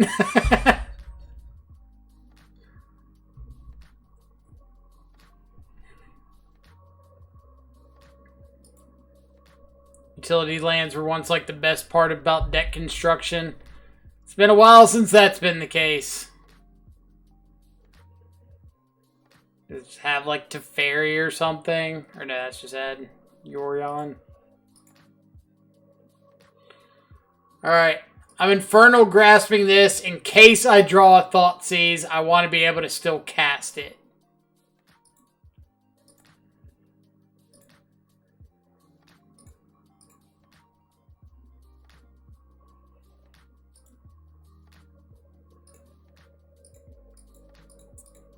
Alright.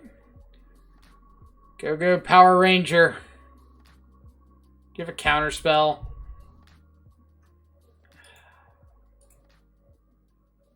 Yeah. We're just gonna scoop to the Yorion drawing too.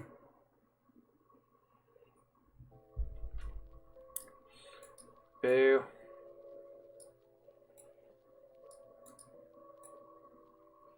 Just so much value.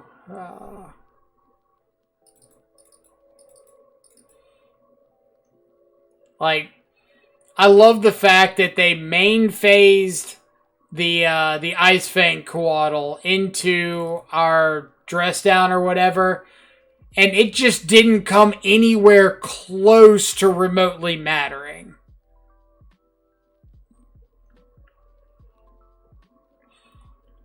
Like, we turned their 2 mana, or 2 draw 1s into 4 mana for 2/1/1 flyers, and we drew a card. Didn't matter. Had, like, 0 impact on the game whatsoever.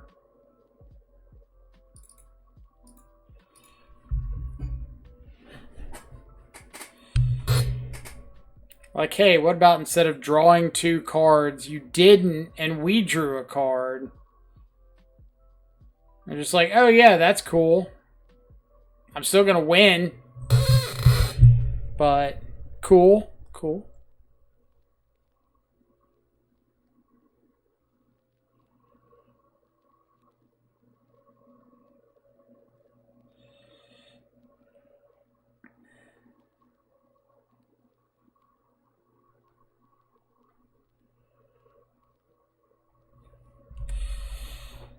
So, we'll see if we can get a little fortunate like we did in the last 4-color match.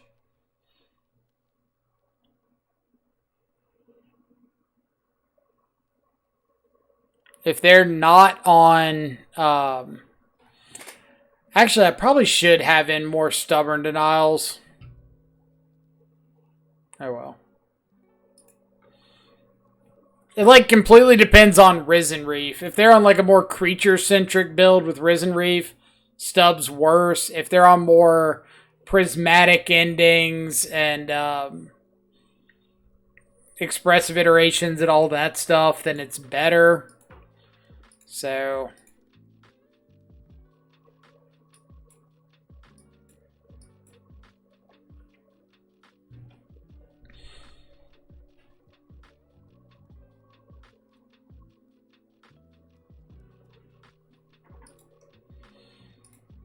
Alright.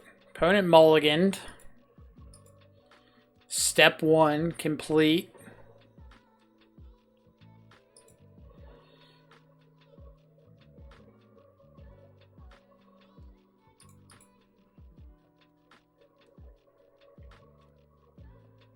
We are stubborn denying this with all that we're worth. Hiya. Oh, I'm absolutely stubbing that thing. Like...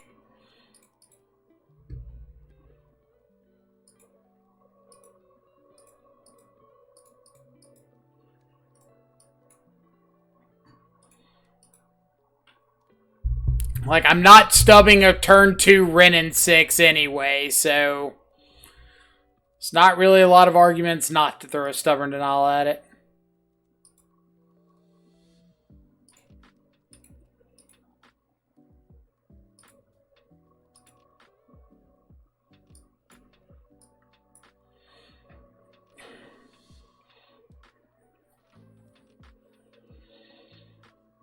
Alright, so let's go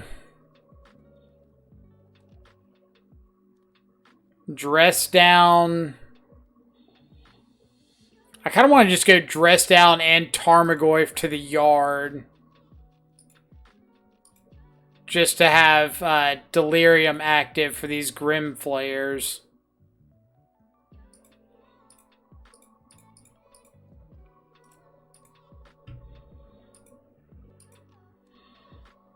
Plays a lot worse if my opponent's got an Endurance, but at the same time, if they do have an Endurance, I've got 2 hits off Grim Flayer to maybe get Delirium back.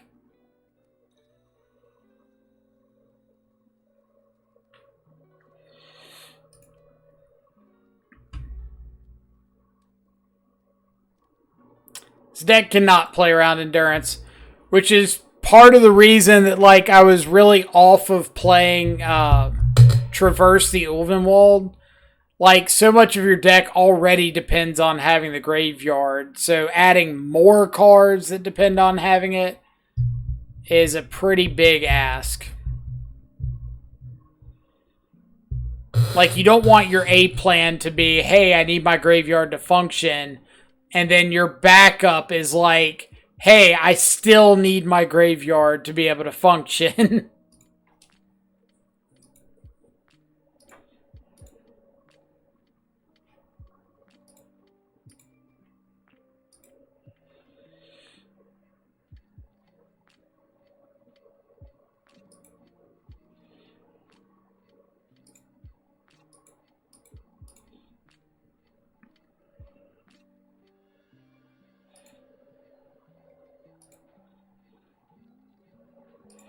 But, like, this is always the worst part about these decks, is things like Ice Fang Coatl that just turn all of your removal spells into draw a card. Alright, so I want Thoughtseize. So what if I go Bobble to the bottom, Bobble to the graveyard, Shadow, Thoughtseize, cast the Consider, draw the Thoughtseize, and 200% chance they have a Veil of Summer right here, right?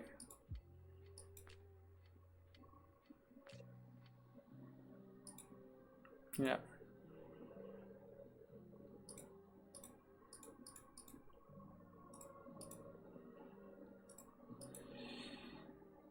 And even if I didn't cast the Thoughtseize into it, they could still cast it just to cycle if they wanted to.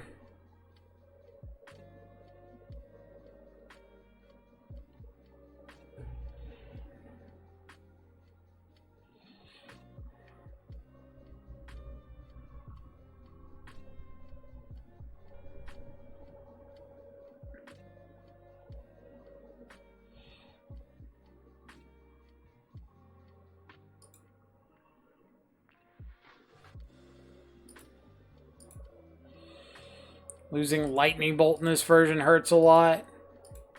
I mean, it does. It's not like a card that you just cannot function without. We'll just hold up Shadow.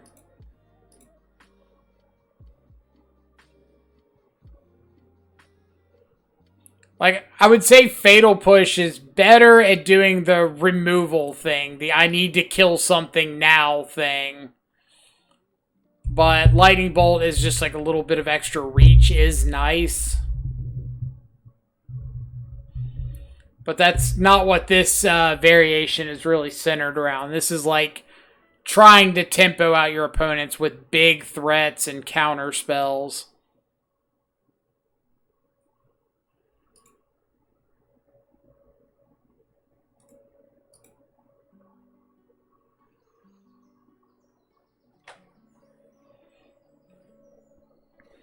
It's like a Thoughtseize would be really good here.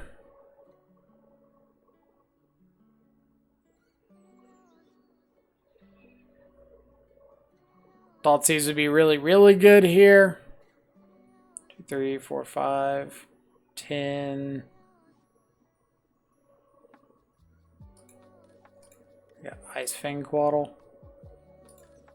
They really like getting these Quaddles, don't they?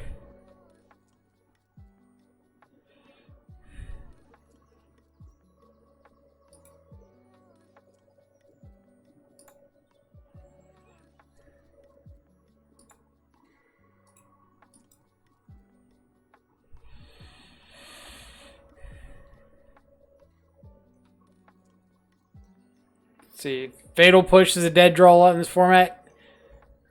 It is, but at the same time, we're a format where like you have to be able to interact on turn 1. With cards like Ragavan around, like you're super, super dead if you can't interact on turn 1.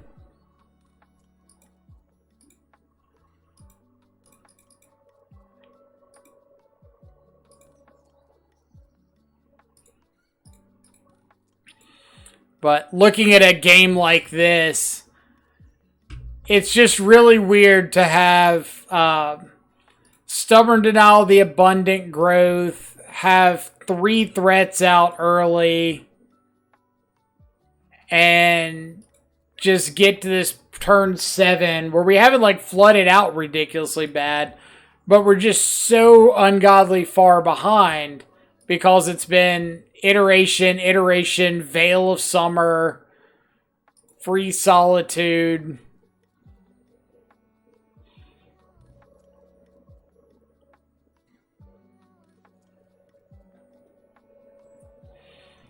Prismatic endings left and right.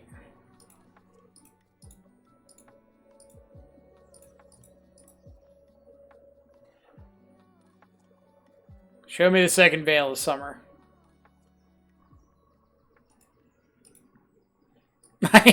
Multiple Veil of Summers in the top 25. Ugh. And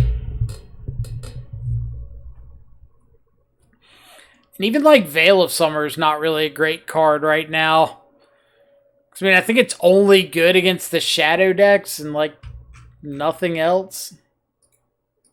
It's okay against the control mirrors, but I wouldn't consider that the most relevant matchup in Modern right now.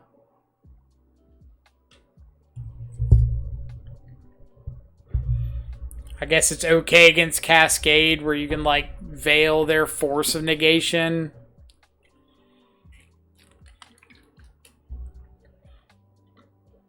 That seems unfair. It's more, like, unnecessary. I know we've had a little bit of comments about people who play 4-color in the chat, talking about, like, Veil of Summer being necessary against the blue-white control decks and things like that. But I feel like you just body those decks anyway, and you don't need Veil of Summer. It's just overkill, but...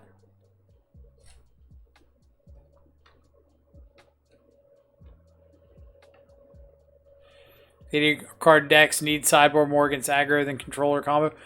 But I think that's like a big piece of the issue, is they don't need sideboard stuff against aggro. Like, you've got Fury and Solitude and Omnath to stabilize you. Prismatic Ending, Unholy Heat. Like, you're pretty solid against aggro decks.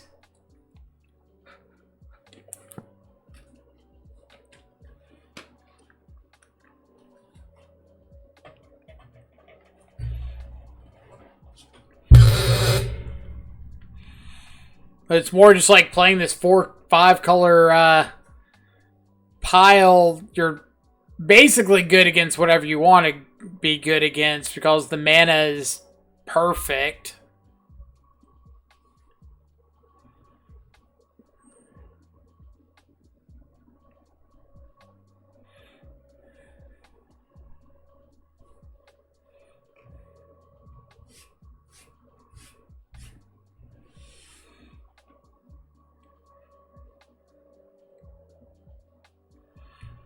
See, that hasn't been my experience. Affinity and Burn just kill you. You play an enchantment on your land and die. I know Burn is a rough matchup for the deck, which is like one of the only reasons Burn's still relevant right now. But at the same time, all it is like buying time against Burn, right? Because if you're able to get to Omnath plus fetch land, you just win. Unless they have, like, exactly Skullcrack the turn you play it out.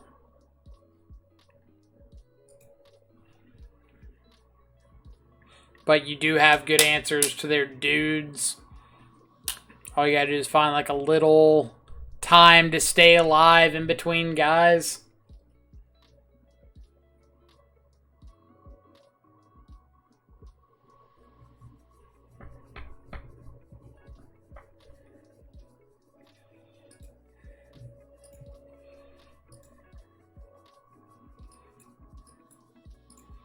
Good hand.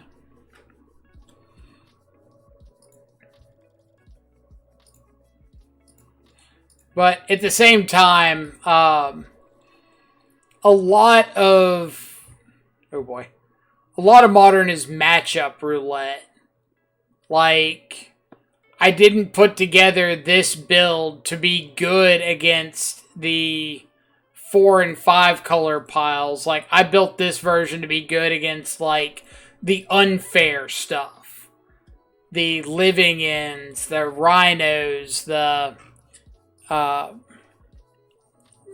janky combo decks. All that junk.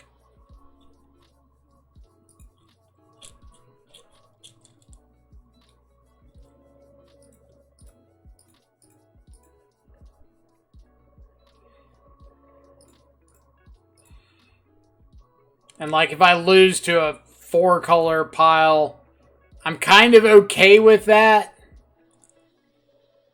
Just because, like I said, that's not the matchup I'm geared for. That's just like an unfortunate casualty.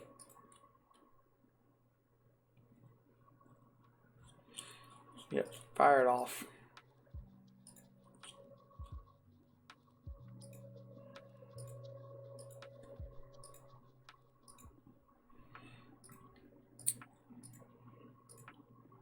Let's go Thoughtseize, Searing Blaze, Rift Bolt. So let's take Rift Bolt.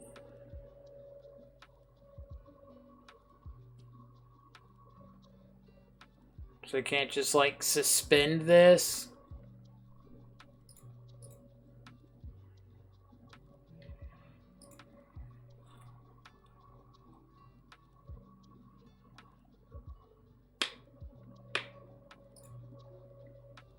I'm kind of wondering if there's any benefit to just playing out Goyf here to be more mana efficient. Like, fetch to 7, play Goyf, but nah. I think the quicker clock on Shadow is relevant. Plus, if I draw, like, Drown in the Lock, I don't have to fetch. I can just, like, keep the Shadow up.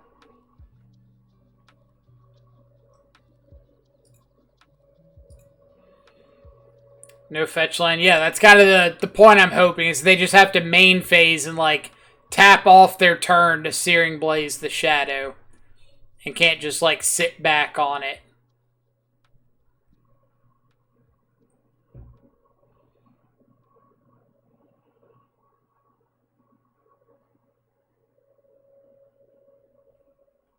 And then maybe I can get, like, a chip shot in and then have a dress down turn to kill.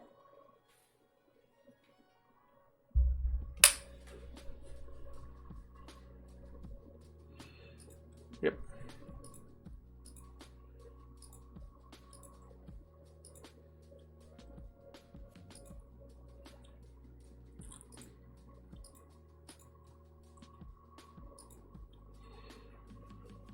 I know one of their cards is Fiery Islet, so It's looking like this is going to be like last time against Burn, where it's just going to come down to if they top deck 2 spells.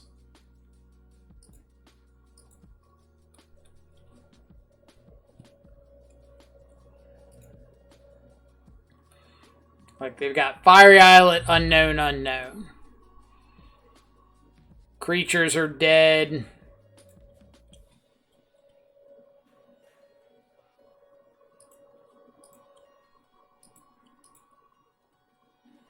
They have to make the first move.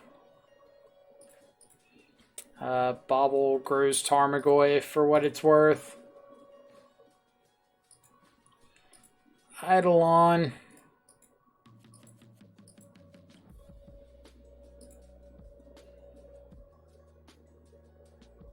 Alright. Generally, how it goes against Burn, though Deflecting Palm is one to watch for this matchup. Might have to kill your own guy. Yeah, since we're like so blue heavy, we're less worried about Deflecting Palm. It can come up, but it's not not something that we're just over the top concerned about.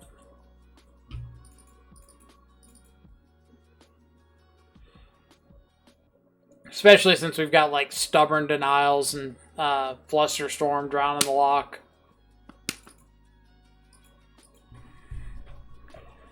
Then Deflecting Palm's just sort of there. We're even less concerned with like Sanctifier on Vec with this build than we are with traditional Grixis builds.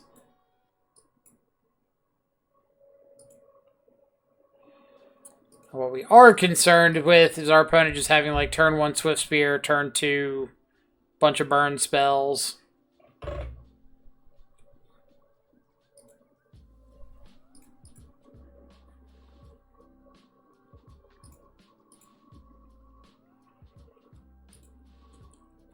Death Shadow.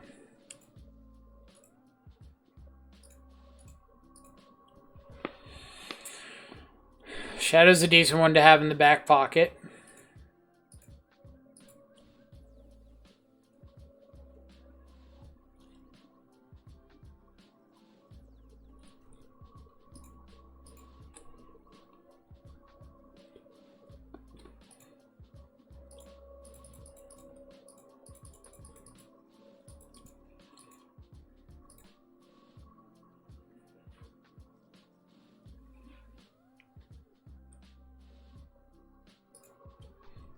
Oh, if they kept a 1-lander, dang.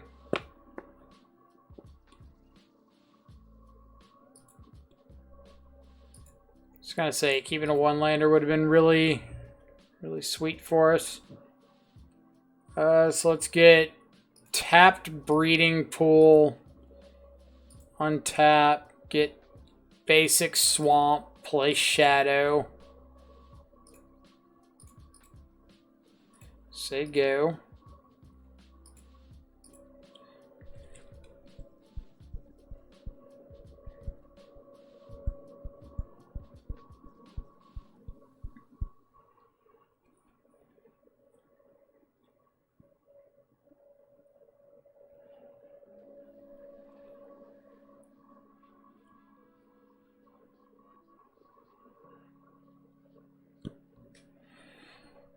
All right. What you got? I have presented a roadblock.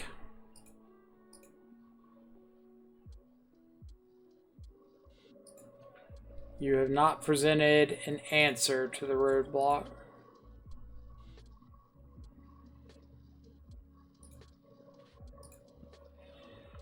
My roadblock is now attacking.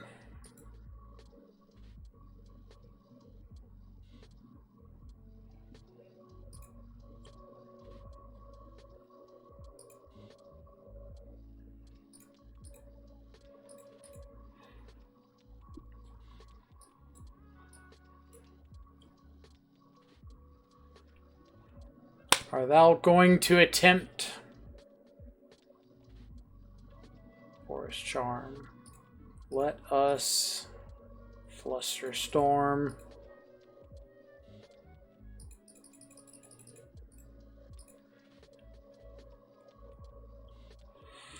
choosing to Flusterstorm instead of Stubborn Denial there because with cards like Sulfuric Vortex, Ensnaring Bridge, whatnot, that Flusterstorm can't hit, I'd like to save it in case I need it for one of those. Alright. So then passing the turn is just like, they lose.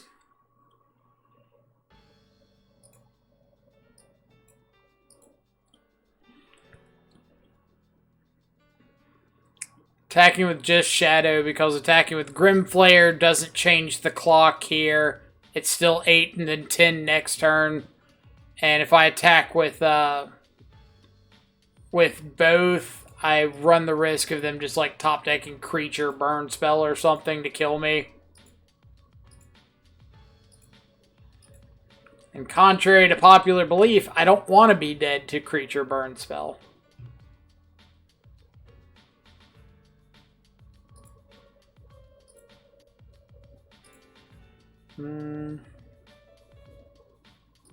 Yeah.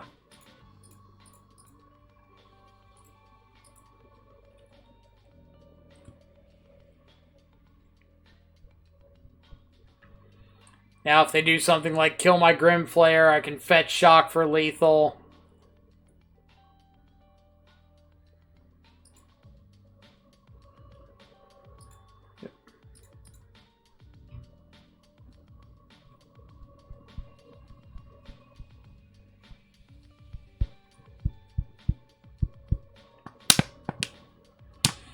Alright. 3-2. Our losses were to 4-color. And what was the other loss to? 4-color pile and...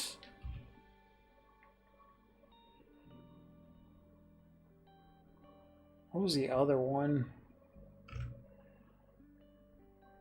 Oh, red-green Eldrazi. Yeah. Can't really, I don't really want to use that as a justification for how the deck performed. Green-red Eldrazi, that was you. You're an evil person. Oh, if that was you, for the record, Game 1, I wish you could have heard me over here calling the shots with how I was going to play around the Matter Reshaper flipping into a dude, into untap Obligator on my Shadow. Called it perfectly. But then like Game 3, the, what's it called? Grove of the Burn Willows, double start. Messed me up pretty bad. But you're an evil, evil person. It was a fun match. I just was never going to play around green-red Eldrazi with any decision ever. So, if you had a reason for playing the deck, I would love to hear it. Alright, back to rundown of the deck. Felt good. The matches that we lost were things to like heavy Grave Hate. Like Endurance was a big problem. So we need a backup plan that like doesn't rely so much on the graveyard. Maybe that means Grim Flayer's not the way to go. Other than that, deck did what it was supposed to do. We beat the unfair stuff. We just lost to like the fair, bigger than current turn creature stuff. What I mean by that is the things that are like evoking elementals, the Eldrazi deck playing like 4 drops on turn 3 and 3 drops on turn 2 where you can't really interact efficiently with Drown in the Lock. But at least green-red Eldrazi is not one I'm changing my deck to play against. The 4-color power we do need a little more use or a little more tech for. But at the same time, like the first match against 4-color, Turok was a house. The second match, we got outgrinded pretty badly.